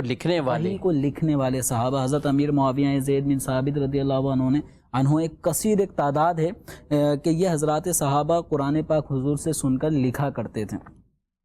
تو حفاظت قرآن، جمع قرآن کا سب سے بنیادی جو اہم بنیاد جو اساس تھی، وہ نبی کریم صلی اللہ علیہ وسلم نے قرآن پاک یاد کروانے کے ساتھ ساتھ اس کو لکھوا کر بھی کی تھی۔ تو امام اہل سنت اعلیٰ حضرت رحمۃ اللہ علیہ نے خاص اس موضوع پر ایک رسالہ بھی تحریر فرمایا، جس کا عنوان یہ ہے کہ جامع القرآن کی ہونے کی نسبت جو عثمان غنی رضی اللہ عنہ کی طرف کی جاتی ہے، یہ کیوں کی جاتی ہے؟ اس پہ پوری اعلیٰ حضرت رحمۃ اللہ علیہ نے جمع قرآن پر ایک بحث فرمائی ہے، 26ویں جلد فتاوی رضویہ میں موجود ہے۔ اس کا خلاصہ یہ ہے کہ قرآن پاک کو جمع کرنا در حقیقت یہ اللہ تبارک و تعالیٰ کا کام ہے۔ اچھا، حقیقی جامع القرآن یہ اللہ تبارک و تعالیٰ ہے، اور قرآن پاک میں خود اس بارے میں واضح طور پر سورہ قیامہ میں بیان کیا گیا، اور کہ نبی کریم صلی اللہ تعالیٰ علیہ وآلہ وسلم کی یہ قرآن سے اتنی محبت اور اس کو یاد رکھنا کہ اس کا ایک ایک لفظ مجھے یاد ہو جائے، تو جبریل امین حضور صلی اللہ علیہ وسلم کو ایک لفظ سناتے، حضور فوراً اس کو پڑھنا شروع کرتے ہیں، وہ دوسرا لفظ پڑھتے، پھر حضور اس کو فوراً پڑھنا شروع کرتے ہیں۔ تو جبریل امین یعنی ایسا نہیں کہ پوری آیت پڑھ دیں اور پھر آپ صلی اللہ علیہ وسلم پھر پوری آیت کو دہرائیں، جو ان کی زبان سے الفاظ نکلتے ہیں حضور بھی اس کو تلاوت کرتے۔ تو اللہ تبارک و تعالیٰ نے حضور اکرم صلی اللہ علیہ وسلم کا جو قرآن کو یاد رکھنے کا جو شوق تھا، شغف تھا، تو اللہ تعالیٰ نے اس کا حضور کو تسلی دی، فرمایا لا تحرک بہ لسانک لتعجل بہ، اے محبوب تم یاد کرنے کی جلدی میں قرآن کے ساتھ اپنی زبان کو حرکت نہ دو، یعنی پورا قرآن کی جو آیت وہ آپ کو سناتے ہیں، آپ ان کو سنیں، اور جو آپ کی ہے کہ اس کو میں یاد کر لوں، اس لیے آپ جلدی جلدی اپنی زبان سے بھی یہ کلمات دہراتے ہیں، تو یہ جلدی نہ کریں۔ اِنَّ عَلَيْنَا جَمْعَهُ وَقُرْآنَهُ، اس قرآن پاک کو جمع کرنا، یعنی مختلف آیتیں آپ پہ نازل ہو رہی ہیں، مختلف صورتیں نازل ہو رہی ہیں، ترتیب یعنی جو قرآن ہے مصحف کی وہ اور ہے، اور قرآن پاک نازل ہونے کے اعتبار سے اس کی ترتیب اور ہے۔ تو اس حوالے سے آپ صلی اللہ تعالیٰ علیہ وسلم کو اطمینان دلایا گیا، اِنَّ عَلَيْنَا جَمْعَهُ، اس قرآن کو جو جمع کرنا ہے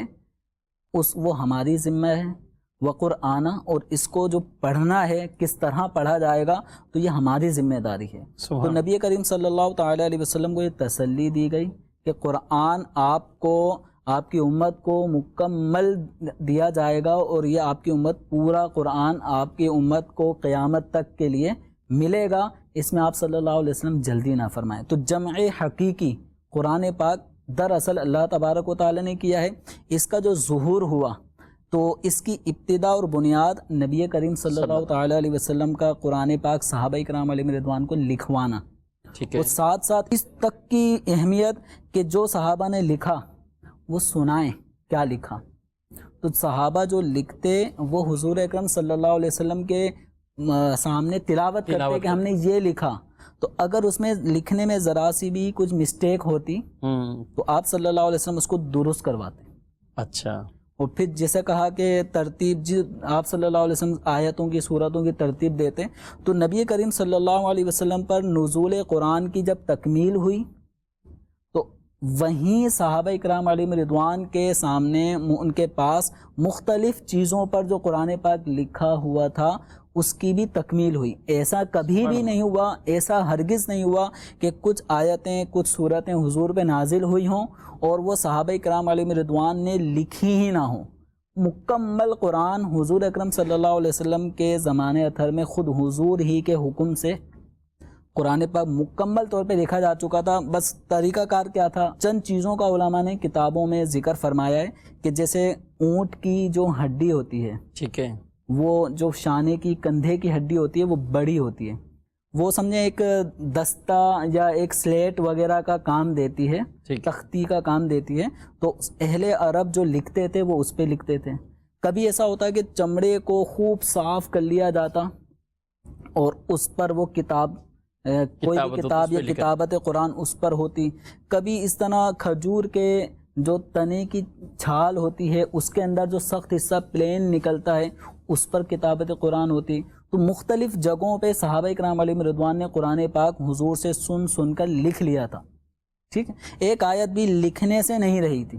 اب صحابہ کرام علیہم رضوان چونکہ ان کے سینوں میں قرآن پاک اللہ تعالی نے محفوظ فرما دیا تھا، حضور سے سنتے تھے،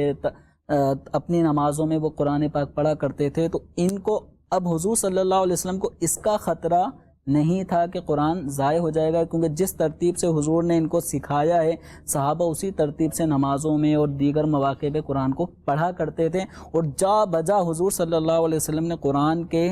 یاد رکھنے کی، پڑھنے کی صحابوں کو ایسی ترغیب دی کہ یہ ذوق شوق میں ایسا قرآن پڑھا کرتے تھے کہ یعنی قرآن پڑھنے کی جو کیفیت جو ہوا کرتی تھی وہ کتابوں میں موجود ہے. اور حتیٰ کہ یہاں تک صحابہ کرام علیہ رضوان میں تھا کہ ان میں جو سب سے زیادہ قرآن جس کو یاد ہے وہ امامت کیا کرے، یعنی ان میں جو سب سے زیادہ قرآن کا حافظ ہوتا وہ امامت کرتا. تو یہ شرف ہر صحابی حاصل کرنے کے لیے قرآن کو یاد کرتا. اب معاملہ یہ تھا کہ جب نبی کریم صلی اللہ علیہ وسلم کا وصال ظاہری ہوا اور 11 ہجری میں ہی جب صدیق اکبر رضی اللہ تعالیٰ عنہ کا دور خلافت آیا تو ایک بہت بڑی جنگ یمامہ جو منکر اور جھوٹے نبوت کے دعوے دار مسلمہ کذاب کے خلاف لڑی گئی یمامہ کے مقام پر. اس میں سینکڑوں صحابہ کرام 700 تک صحابہ کرام علیہ رضوان کی تعداد بیان کی جاتی ہے کہ وہ اس میں شہید ہوئے. تو حضرت سیدنا عمر فاروق رضی اللہ تعالیٰ عنہ یہ ان کی رائے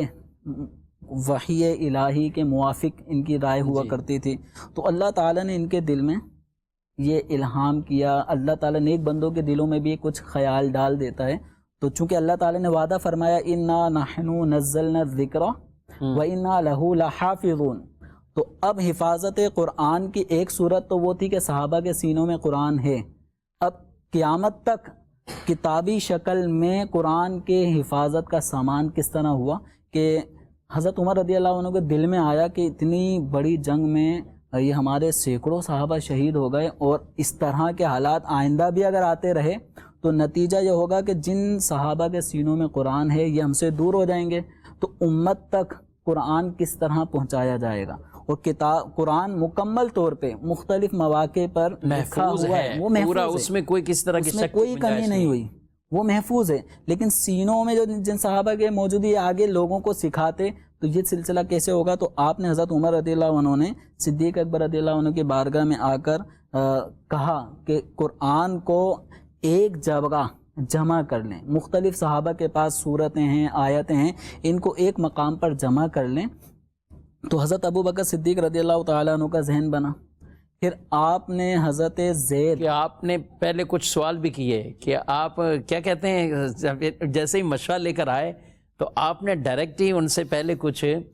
سوالات بھی کیے کہ آپ مجھے وہ کہہ رہے ہیں جو حضور علیہ السلام نے نہیں کیا. تو کیا پھر صدیق اکبر رضی اللہ کہ اگرچہ کہ یہ نئی چیز ہے لیکن یہ اچھی بات ہے، خیر ہے، وہ الخیر. پھر اس کے بعد جو ہے وہ آگے پھر یہی معاملہ ہوا. ٹھیک ہے. حضرت سیدنا صدیق اکبر رضی اللہ تعالیٰ عنہ نے حضرت زید بن ثابت رضی اللہ تعالیٰ عنہ کو بلوایا. اور حضرت زید بن ثابت رضی اللہ تعالیٰ عنہ یہ نبی کریم صلی اللہ تعالیٰ علیہ وسلم کے انتہائی چہیتے صحابی تھے. کاتبین وحی میں سب سے نمایاں نام حضرت زید بن ثابت رضی اللہ عنہ کا ہے. تو انہوں نے چونکہ حضور کے ساتھ بہت زیادہ وقت اور کتابت قرآن کے گویا کہ نا اہم ذمہ دار یہ ہوا کرتے تھے، تو فرمایا ان کے ذمہ یہ کام ڈالتے ہیں. اب حضرت سیدنا زید بن ثابت فرماتے ہیں کہ اگر مجھے یہ حکم دیا جاتا کہ تم نے ایک پہاڑ یہ جو والا ہے نا اس کو اٹھانا ہے اور اس کو دوسری جگہ منتقل کرنا ہے، تو یہ کام میرے لیے آسان تھا اس کے مقابلے میں کہ میں قرآن پاک کو جمع کروں. اب حضرت زید بن ثابت رضی اللہ تعالیٰ عنہ نے قرآن پاک کو جمع کرنے کا کیا طریقہ تھا، جیسے کہ مختلف صحابہ کے پاس قرآن پاک تھے. جیسے سورہ بقرہ فرض کر لیں کہ سورہ بقرہ شریف کی 50 آیتیں ان صحابی کے پاس لکھی ہیں، تو 10 آیتیں ان صحابی کے پاس لکھی ہیں. تو اب مختلف جگہوں پہ ایک ایک سورت کی کچھ آیتیں موجود ہیں، تو ایک سورہ بقرہ کو ایک ساتھ اول تاخیر ایک مقام پہ جمع کر لیا گیا. ٹھیک ہے. سورہ آل عمران کو الگ ایک مقام پہ جمع کر دیا گیا، یعنی جن جن صحابی کے پاس ہوتی تھیں تو ان سے ایک پورے ایک ورق پر ایک صفحے پر یعنی اس کو صحیفہ بنا لیا گیا. ٹھیک ہے. جس کو ہم کہیں کہ اب وہ رسالہ کہیں، یعنی سورہ بقرہ کا ایک رسالہ پارہ ہو گیا. تو اس طرح ہر سورت کو الگ الگ صحیفے میں لکھ دیا گیا. ٹھیک ہے. اور یہ پورا صحیفہ حضرت سیدنا ابو بکر صدیق رضی اللہ تعالیٰ عنہ کو دے دیا گیا، جس میں اول تاخیر مکمل قرآن موجود ہے، لیکن وہ کتابی شکل میں نہیں ہے. صورتوں کی صورت ہر صورت الگ الگ ایک صحیفے میں موجود ہے، یعنی گویا 114 صورتیں ہیں تو 114 صحیفے رسالے سمجھ لیں. اس طرح سے وہ مرتب ہو کے صدیق اکبر رضی اللہ عنہ کے پاس رہا، آپ کے وصال ظاہری کے بعد حضرت عمر رضی اللہ تعالیٰ عنہ کے پاس رہا، آپ کی شہادت کے بعد ام المؤمنین حفصہ رضی اللہ تعالیٰ عنہا کے پاس وہ رہا. اب اس کے بعد ایک اور مرحلہ آیا، وہ یہ کہ نبی کریم صلی اللہ علیہ وسلم پر جب قرآن پاک نازل ہوا تو اہل عرب کی اپنی اپنی لینگویج تھی. ٹھیک ہے، یعنی اگر مثال کے طور پہ سمجھانے کے لیے کہ میمنی زبان ہے تو آپ کی میمنی زبان میں بھی مختلف لہجے ہوتے ہیں، مختلف لہجے ہیں جی، تو وہ لہجوں کا ایک فرق ہوتا ہے. تو اسی طرح اہل عرب جو ہیں تو اہل عرب کے لہجے مختلف تھے. مثال کے طور پہ جیسے یعلمون، تو ایک قبیلہ یا کے اوپر زبر کے بجائے زیر پڑتا تھا، یعلمون. ٹھیک ہے، اب ان کے لیے یعلمون پڑھنا دشوار تھا. اسی طرح تابوت، یہ تا طویل ہے تو اس کو بعض قبیلے میں تابوت کے تے کو نہیں پڑھا جاتا تھا، وہ وقف کر کے ہا بنا کے پڑھتے تھے، تابو. یہ تابوت سکینہ ہے. تو اس طرح کئی الفاظ مختلف تھیں. تو اب قراتیں مختلف تھیں اور نبی کریم صلی اللہ علیہ وسلم پہ قرآن نازل ہو رہا ہے اور ہر ایک کو قرآن کے پڑھنے کی ترغیب ہے. تو جو خاص اہل قریش تھے ان کے لیے اس لب و لہجے میں پڑھنا دشوار نہیں تھا، کیونکہ وہ ان کا لب و لہجہ تھا. قرآن لغت قریش ہی کے لہجے پر نازل ہوا ہے. لیکن جو غیر قرشی ہیں، غیر قریشی ہیں، ان کو قرآن کے اس لہجے پہ لغت قریش پہ پڑھنے میں دشواری تھی. تو سرکار دو عالم صلی اللہ علیہ وسلم نے اللہ تعالیٰ کی بارگاہ میں دعا کی کہ میری امت پہ آسانی فرما.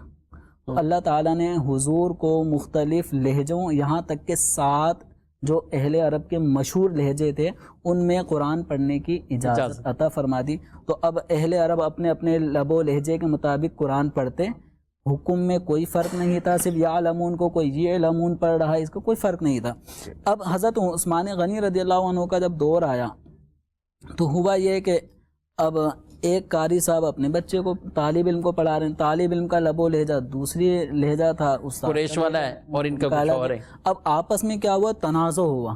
اچھا، وہ کہہ رہا قرآن میں اس لہجے پہ نازل ہو، کہہ رہا قرآن اس لہجے پہ نازل ہوا. تو یہ آپس کا اختلاف دیکھ کر حضرت عثمان غنی رضی اللہ عنہ، حضرت مولا علی کرم اللہ تعالی وجہ الکریم اور کئی جید صحابہ کرام علیہم رضوان نے یہ رائے قائم کی کہ جو لب و لہجہ سرکار دو عالم صلی اللہ علیہ وسلم کا ہے، قریش کے لہجہ جس میں قرآن نازل ہوا، اسی پر تمام لوگوں کو جمع کر دیا جائے کہ سب لوگ اسی لہجے پر قرآن پڑھیں، تاکہ آگے چل کر پھر جب اجمیوں تک قرآن پہنچے گا تو اس میں ان کو قرآن پڑھنے میں مزید جو ہے نا دشواری کا سامنا نہ ہو. تو ہوا یہ کہ حضرت عثمان غنی رضی اللہ تعالیٰ عنہ نے پھر سب کو اس لب و لہجے پر جمع کیا کہ اس لہجے کے مطابق پڑھیں گے. پھر اس کے لیے کیا کیا، وہ جو قرآن پاک کا نسخہ صدیق اکبر رضی اللہ عنہ کے پاس تھا، حضرت عمر رضی اللہ عنہ کے پاس آیا، ام المؤمنین حفصہ رضی اللہ عنہ کے پاس آیا، ان سے وہ نسخہ لیا اور وہ نسخہ لینے کے بعد پھر باقاعدہ ایک کتابی شکل میں قرآن پاک کو اول تاخیر لکھا گیا لغت قریش کے مطابق، اور اس کے ساتھ اس کے وہ صحیفے بنائے مصحف بنائے گئے، سات کتابوں کی شکل میں قرآن پاک کو لکھا گیا، اور مختلف ممالک میں جہاں مسلمانوں کا غلبہ تھا، مصر، شام و یمن وغیرہ، ان مقامات پہ پہنچا دیا، اور سب کو اس بات کا پابند کیا گیا کہ جو لغت قریش میں جو قرآن نازل ہوا تھا اسی لب و لہجے پہ قائم رہیں، اور آج الحمدللہ 1400 سال کا یہ طویل عرصہ گزر چکا ہے، اور تمام کے تمام مسلمان چاہے دنیا کے ایک کونے سے دوسرے کونے تک ہو، شمال جنوباً مشرق مغرب، سب جگہ وہی لہجہ جو لغت قریش تھا حضرت عثمانی غنی رضی اللہ تعالیٰ عنہ نے اس پر جمع فرمایا، تو اس کو جامع القرآن کہتے ہیں۔ البتہ اس اعتبار سے آپ کو بھی یعنی یہ جامع القرآن کا، اور بلکہ آپ نے ہی جس پر سب کا اتفاق کروایا، تو یعنی قرآن پاک پوری ایک کامل کتاب ہے، یعنی کوئی اس کو جمع کرنے کے اندر یہ معاذ اللہ کوئی ایک نظریہ یا سوچ رکھنا کہ کچھ رہ گیا یا کچھ کمی ہے، ہو ہی نہیں سکتا نا، کیا کہتے ہیں؟ کفر ہے اگر یہ، کیونکہ اللہ تعالیٰ نے واضح طور پہ جیسے انہوں نے آیت بھی پڑھی کہ اِنَّا نَحْنُ نَزَّلْنَا الذِّكْرَ وَإِنَّا لَهُ لَحَافِظُونَ، کہ اس قرآن کو نازل ہم نے کیا ہے اور اس کی حفاظت بھی کرنے والے ہم ہی ہیں، یعنی بڑی تاکید کے ساتھ اِنَّا نَحْنُ نَزَّلْنَا الذِّكْرَ، فقط نزلنا الذِّكْرَ سے بات پوری ہو جاتی ہے، لیکن دو ضمیریں پیچھے لے کر آئے ہیں، اِنَّا نَحْنُ نَزَّلْنَا الذِّكْرَ، کہ ہم نے نازل کیا، اور پھر ہم نے نزل تو نہیں کہ میں نے نازل کیا، تو یہ تاکید کے ساتھ وَإِنَّا لَهُ لَحَافِظُونَ، اور پھر اس کے اوپر مزید تاکید فرمائی کہ ہم یہ اس کی حفاظت کرنے والے ہیں، تو لَا يَأْتِيهِ الْبَاطِلُ مِن بَيْنِ يَدَيْهِ وَلَا مِن خَلْفِهِ تَنزِيلٌ مِّن حَكِيمٍ حَمِيدٍ، کہ یہ اس میں کوئی باطل داخل ہو ہی نہیں سکتا، نہ اس کے آگے سے نہ پیچھے سے، یہ اللہ تعالیٰ جو حکمت والا ہے، جو بزرگ ہے، اس کی طرف سے یہ نازل کرتا ہے۔ تو قرآن پاک کی حفاظت کا ذمہ تو اللہ تبارک و تعالیٰ نے لیا ہے، جیسا کہ تفصیل بیان کی حضرت زید بن ثابت رضی اللہ تعالیٰ عنہ کی، کہ وہ کہتے ہیں کہ یہ جو کام تھا انہوں نے بھی شروع میں منع کر دیا، صدیق اکبر کو اور حضرت عمر رضی اللہ عنہ کو، انہوں نے یہ کہا کہ ایسی چیز ہے کہ جو رسول اللہ صلی اللہ علیہ وسلم نے نہیں کی، آپ مجھے اس کا حکم دے رہے ہیں۔ تو ان دونوں حضرات نے پھر یہی جواب دیا کہ اگرچہ کہ یہ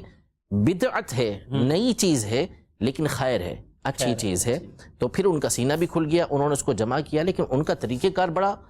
مضبوط تھا، اگرچہ کہ حضور علیہ الصلوۃ والسلام نے تمام صحابہ کرام علیہم رضوان کو قرآن کی ایک ایک آیت کے بارے میں بتا دیا تھا کہ یہ آیت یہاں پر ہے اور اس کے بعد یہ آیت ہے۔ صورتوں کی ترتیب اگرچہ کہ نزول کے اعتبار سے الگ الگ ہے کہ پہلے کون سی صورت نازل ہوئی، پھر اس کے بعد کون سی صورت نازل ہوئی، لیکن یہ ترتیب جو ہمارے سامنے ہے یہ بھی حضور علیہ الصلوۃ والسلام کی بیان کرتا ہے،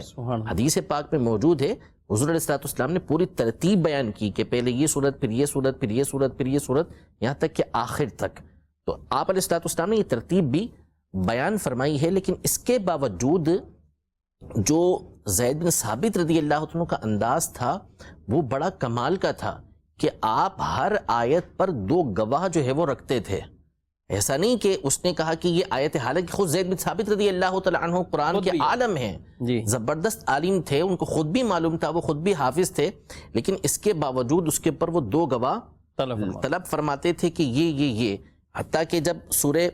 توبہ کی جو آخری دو آیتیں کسی کے پاس یعنی وہ لکھی ہوئی بتاتے تھے کہ بھائی یہ دو آیتیں واقعی قرآن کی نازل ہوئی ہیں اور حضور علیہ الصلوۃ والسلام نے یہ لکھوائی تھیں، تو اس کو پھر وہ شامل کرتے تھے، حالانکہ ان کو معلوم تھا، وہ خود حافظ تھے، کیونکہ نبی کریم صلی اللہ علیہ وسلم نے اس کا بڑا اہتمام فرمایا تھا۔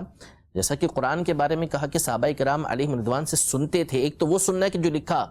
لیکن نبی کریم صلی اللہ تعالیٰ علیہ وآلہ وسلم ویسے بھی صحابہ کرام علیہم رضوان سے قرآن سنا کرتے تھے۔ حضرت سیدنا عبداللہ بن مسعود رضی اللہ تعالیٰ عنہ قرآن کے بہت بڑے عالم ہیں، یعنی آپ یہ ارشاد فرماتے ہیں کہ کون سی آیت کس مقام پر، کہاں، کس کے بارے میں، کب نازل ہوئی، مجھے تمام کی تمام باتیں معلوم ہیں۔ کیا بات ہے، سبحان اللہ۔ قرآن کی کون سی آیت کس مقام پر، کس وقت، کس کے بارے میں نازل ہوئی، سب معلوم ہے، نزول، اسباب نزول سب معلوم ہے۔ حالانکہ آپ علم کی پوٹلی تھے، جسمانی اعتبار سے آپ بہت کمزور تھے، بہت چھوٹا قد تھا اور کمزوری تھی آپ کی، لیکن قرآن کے بہت بڑے عالم تھے۔ روایت میں گئے جس نے ویسے قرآن سیکھنا ہے جیسے مجھ پر نازل ہوا ہے، تو عبداللہ بن مسعود کے حوالے سے ان کو کہا گیا کہ ان سے حضور علیہ الصلوۃ والسلام نے فرمایا کہ میں جس کام کے لیے یہ میری امت کے لیے راضی ہے، میں اس کے لیے راضی ہوں. سبحان اللہ. تو عبداللہ بن مسعود رضی اللہ تعالیٰ عنہ یہ فرماتے ہیں، یعنی جب قرآن پڑھتے تھے نہ روتے تھے. کیا بات. قرآن پڑھتے تھے، ان کی پڑھنا بڑا مشکل ہوتا تھا ان کے لیے. وجہ کیا بنی؟ وجہ یہ بنی کہ فرماتے ہیں کہ حضور علیہ الصلوۃ والسلام نے ایک دفعہ مجھ سے ارشاد فرمایا کہ مجھے قرآن سناؤ. تو انہوں نے کہا کہ یا رسول اللہ صلی اللہ تعالیٰ علیہ وسلم، آپ کو میں قرآن سناؤں؟ آپ تو وہ ہیں کہ جس پر قرآن نازل ہوا ہے، تو میں آپ کو کیسے قرآن سناؤں؟ تو حضور علیہ الصلوۃ والسلام نے فرمایا سناؤ، میں تم سے سننا چاہتا ہوں. یہ کہتے ہیں میں نے پڑھنا شروع کیا. سورہ نساء سے شروع کیا، یا ایھا الناس اتقوا ربکم الذی خلقکم. پڑھتے گئے. یہ چوتھا پارہ پورا ہوا، پانچواں پارہ شروع ہوا اور اس کی آیت پر پہنچے کہ وجئنا بک علی ہؤلاء شہیدا، کہ ہم ہر گروہ میں سے، ہر امت میں سے ایک گواہ کو لے کر آئیں گے اور ان تمام کے اوپر آپ کو لے کر آئیں گے. حضرت عبداللہ بن مسعود رضی اللہ تعالیٰ عنہ فرماتے ہیں آدھا پارہ ہو گیا تقریباً، پڑھتے جا رہے ہیں. حضور علیہ الصلوۃ والسلام نے فرمایا حسبک، کافی ہے، بس بہت ہے.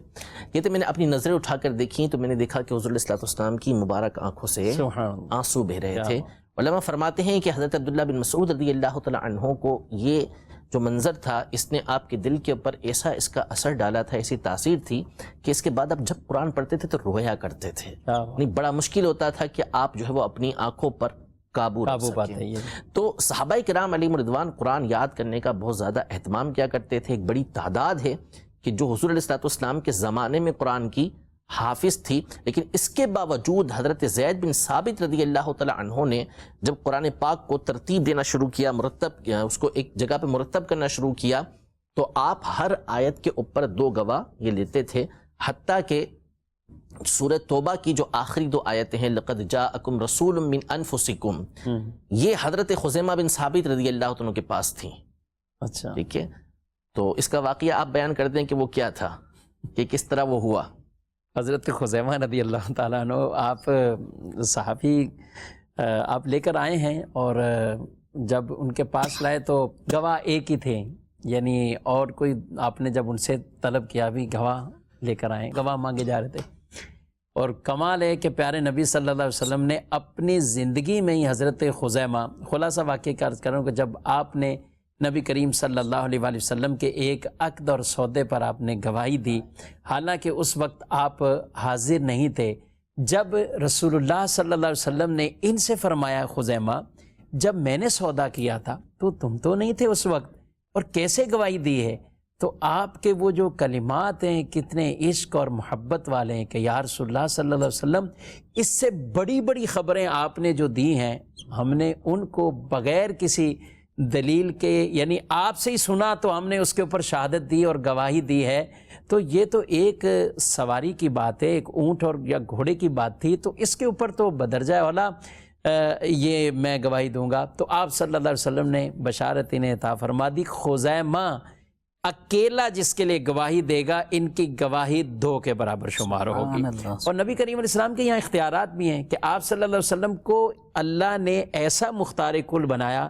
کہ جس کے لیے جو چاہیں وہ عطا تو آپ فرماتے ہیں ظاہری کوئی چیزیں بھی، لیکن احکام شریعت کے حوالے سے جو تشریعی اختیارات ہیں وہ بھی آپ کو عطا ہوئے کہ جس کے لیے چاہیں جو چاہیں وہی اس کے لیے حکم شریعت ہو جاتا. تو آپ کی گواہی پر بہرحال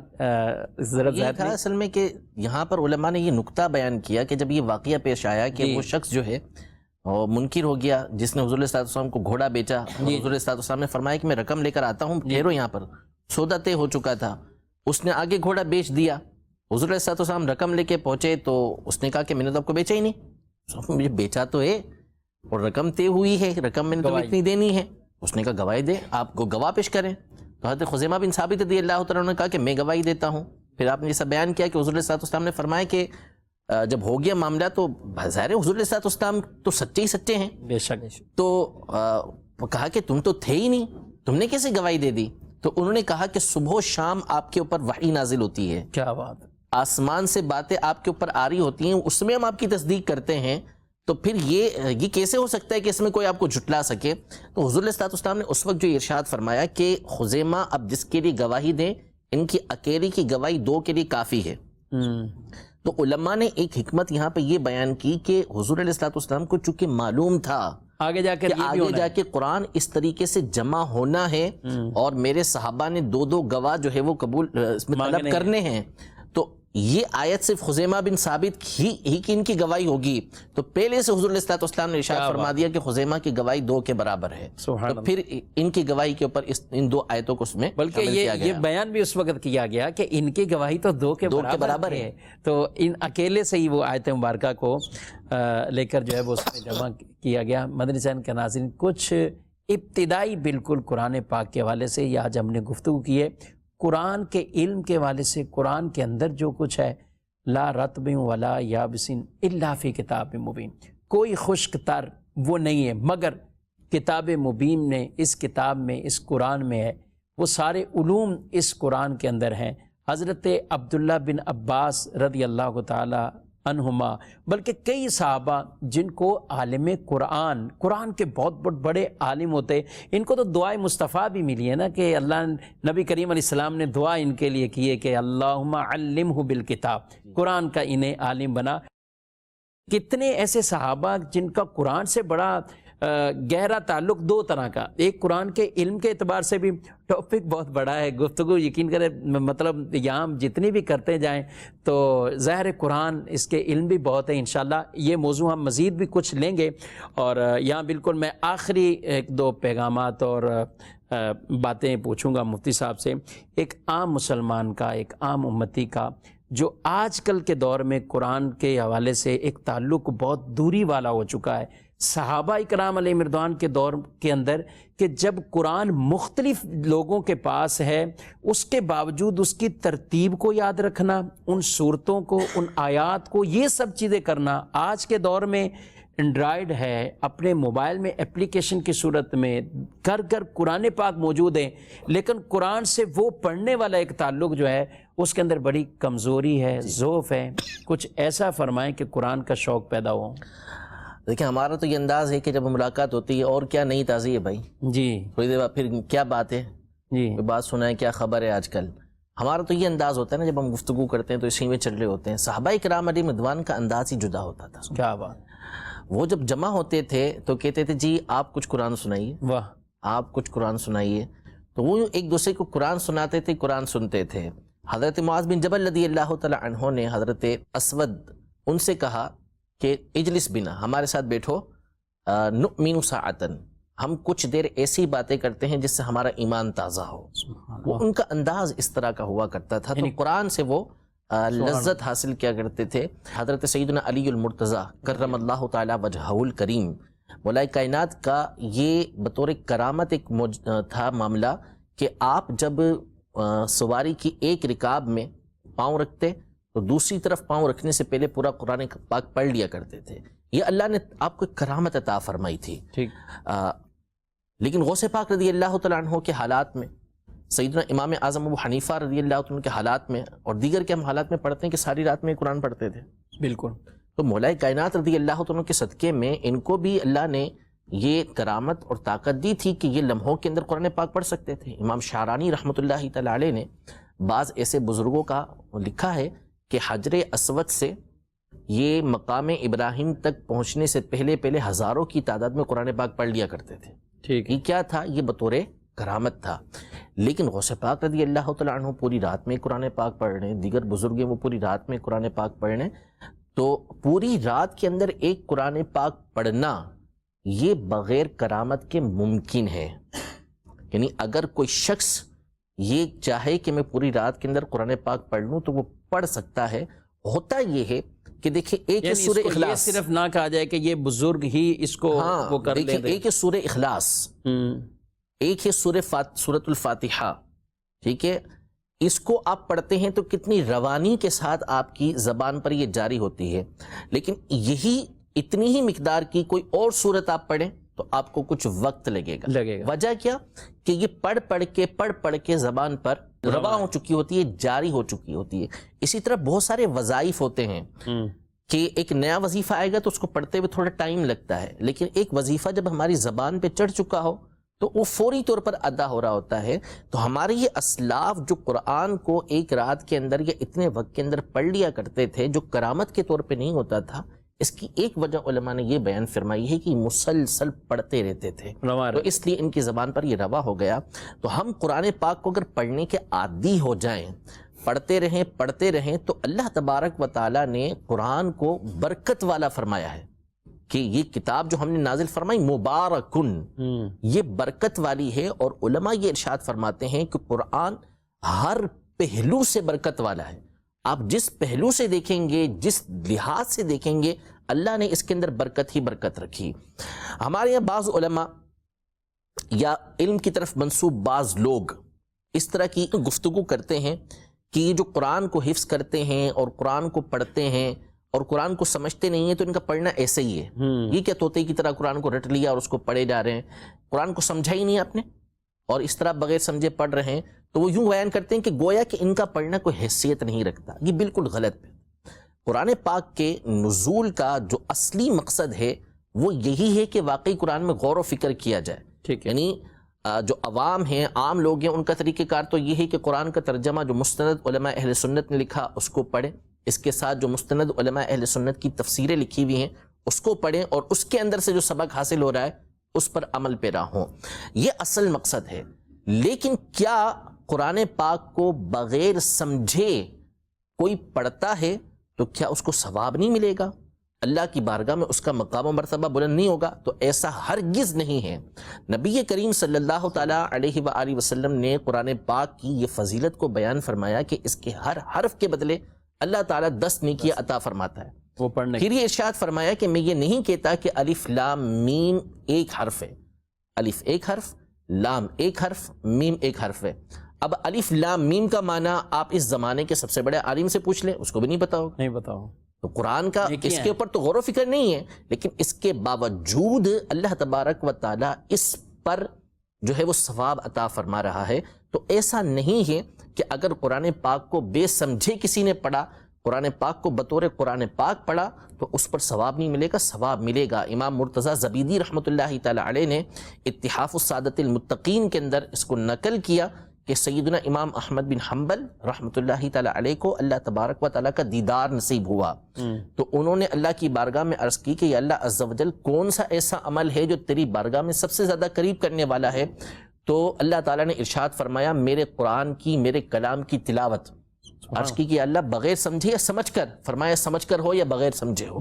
دونوں طرح۔ تو قرآن پاک کو بغیر سمجھے بھی کسی نے پڑھا تو اللہ تعالیٰ اس پر بھی ثواب عطا فرمائے گا۔ بلکہ علماء نے یہاں تک لکھا کہ قرآن کو حفظ سے پڑھنے کے مقابلے میں دیکھ کر پڑھنا افضل ہے، یعنی ایک حافظ قرآن کو زبانی پڑھ رہا ہے، اس کا مقام و مرتبہ اپنی جگہ پر، لیکن جو دیکھ کر پڑھ رہا ہے اس کو ثواب زیادہ ملے گا۔ کیوں؟ اس لیے کہ اس کا قرآن پاک کو پڑھنا ایک عمل ہے، قرآن پاک کو چھونا دوسرا عمل ہے، قرآن پاک کو دیکھنا تیسرا عمل ہے۔ یہ جتنے عمل بڑھتے جائیں گے اللہ تعالیٰ ہر ایک پر ثواب عطا فرمائے گا۔ تو قرآن اس اعتبار سے برکت والا کہ اس کو چھوئیں، اس کو دیکھیں، تو اس صورت میں اس پر بھی ثواب حاصل ہوتا ہے۔ آخری بات اس حوالے سے کہ علماء نے یہاں تک ارشاد فرمایا کہ قرآن پاک، ہم تو یہ کہتے ہیں کہ جہیز کے اندر جاتا ہے، اچھی باتیں جاتا ہے، اور اس پر ہم تنبیہ بھی کرتے ہیں کہ قرآن پاک جہیز میں جا کے گھر میں سجانے کے لیے نہیں ہوتا، واقعی قرآن پاک سجانے کے لیے نہیں ہوتا، مقصد یہی ہے کہ اس کو پڑھا جائے، اس پر عمل کیا جائے۔ لیکن اگر قرآن پاک گھر کے اندر موجود ہے، اس کو کوئی پڑھتا نہیں ہے، لیکن اس کو تعظیم کے ساتھ قرآن پاک کی تعظیم کرتے ہوئے کسی نے اس کو گھر میں رکھا ہوا ہے، تو فتاوی قاضی خان کے اندر یہ موجود ہے کہ اللہ تبارک و تعالیٰ اس پر بھی اس کو ثواب اور برکتیں عطا فرماتا ہے۔ تو قرآن کے جس پہلو کو دیکھیں گے اللہ تبارک و تعالیٰ نے اس کے اندر برکت ہی برکت رکھی ہوئی۔ اب اتنی عظیم الشان کتاب ہمارے پاس موجود ہو، اور افسوس کی بات ہے ہمارے اسلاف انہوں نے قرآن کی جو حد مقرر کی ہے وہ 40 دن سے زیادہ نہیں ہونے چاہیے کہ آپ کا قرآن پاک ختم نہ ہوا ہو۔ یعنی ہمارے اسلاف میں سے بہت سارے وہ گزرے ہیں کہ جو روتے تھے بعض اوقات کہ 40 دن ہو گئے ہمارا قرآن پاک ختم نہیں ہوا۔ اللہ، آج 40 سال گزر جاتے ہیں کہ بہت سو کا قرآن ختم ہونا تو اپنی جگہ پر پڑھا تک نہیں ہوتا۔ تو یہ ایک محرومی کی بات ہے۔ آپ کی عمر چاہے کتنی بڑی ہو چکی ہو، قرآن مجید فرقان حمید کو سیکھیے، پڑھیے، اور اس کی برکتیں ہر طریقے سے حاصل کیجیے۔ قیامت کے دن اللہ تبارک و تعالیٰ اس کا جو ثواب اور اجر عطا فرمائے گا وہ ہم اپنی آنکھوں سے وہاں پر دیکھیں۔ ماشاءاللہ، نبی کریم علیہ السلام کا فرمان بھی ہے خیرکم من تعلم القرآن وعلمہ، تم میں بہترین وہ جو قرآن سیکھے اور قرآن کو سکھائے۔ آپ کے پاس آپ تفسیر صراط الجنان اپنے پاس رکھیے، قرآن کو سمجھنے کے لیے ایک بہترین یہ تفسیر ہے، اور ایک بالکل عوامی انداز سے کہ عام آدمی بھی قرآن پاک کی آیات مبارکہ کے مفاہیم اور اس کی کوئی تشریح تفسیر یہ سمجھ سکے۔ تو روزانہ اپنا کوئی ہدف بنا لیں، 3 صفحات کم از کم اس کو پڑھیں، انشاءاللہ قرآن کی تلاوت کا جہاں ثواب ملے گا، ساتھ ساتھ قرآن پاک کی تفسیر پڑھنے کی بھی برکتیں ہمیں ملیں گی۔ اللہ کریم ہم سب کو یہ ذوق قرآن نصیب فرمائے، قرآن سے ہمارا تعلق یہ بہت قوی اور مضبوط فرما دے۔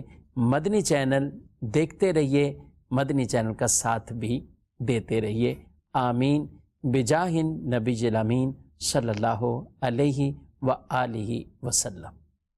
چاہیے گر دین و دنیا میں سکون دل کی خوشی، چاہیے گر دین و دنیا میں سکون دل کی خوشی، صحبت علماء میں آ کر سیکھو باتیں علم کی، صحبت علماء میں آ کر سیکھو باتیں علم کی۔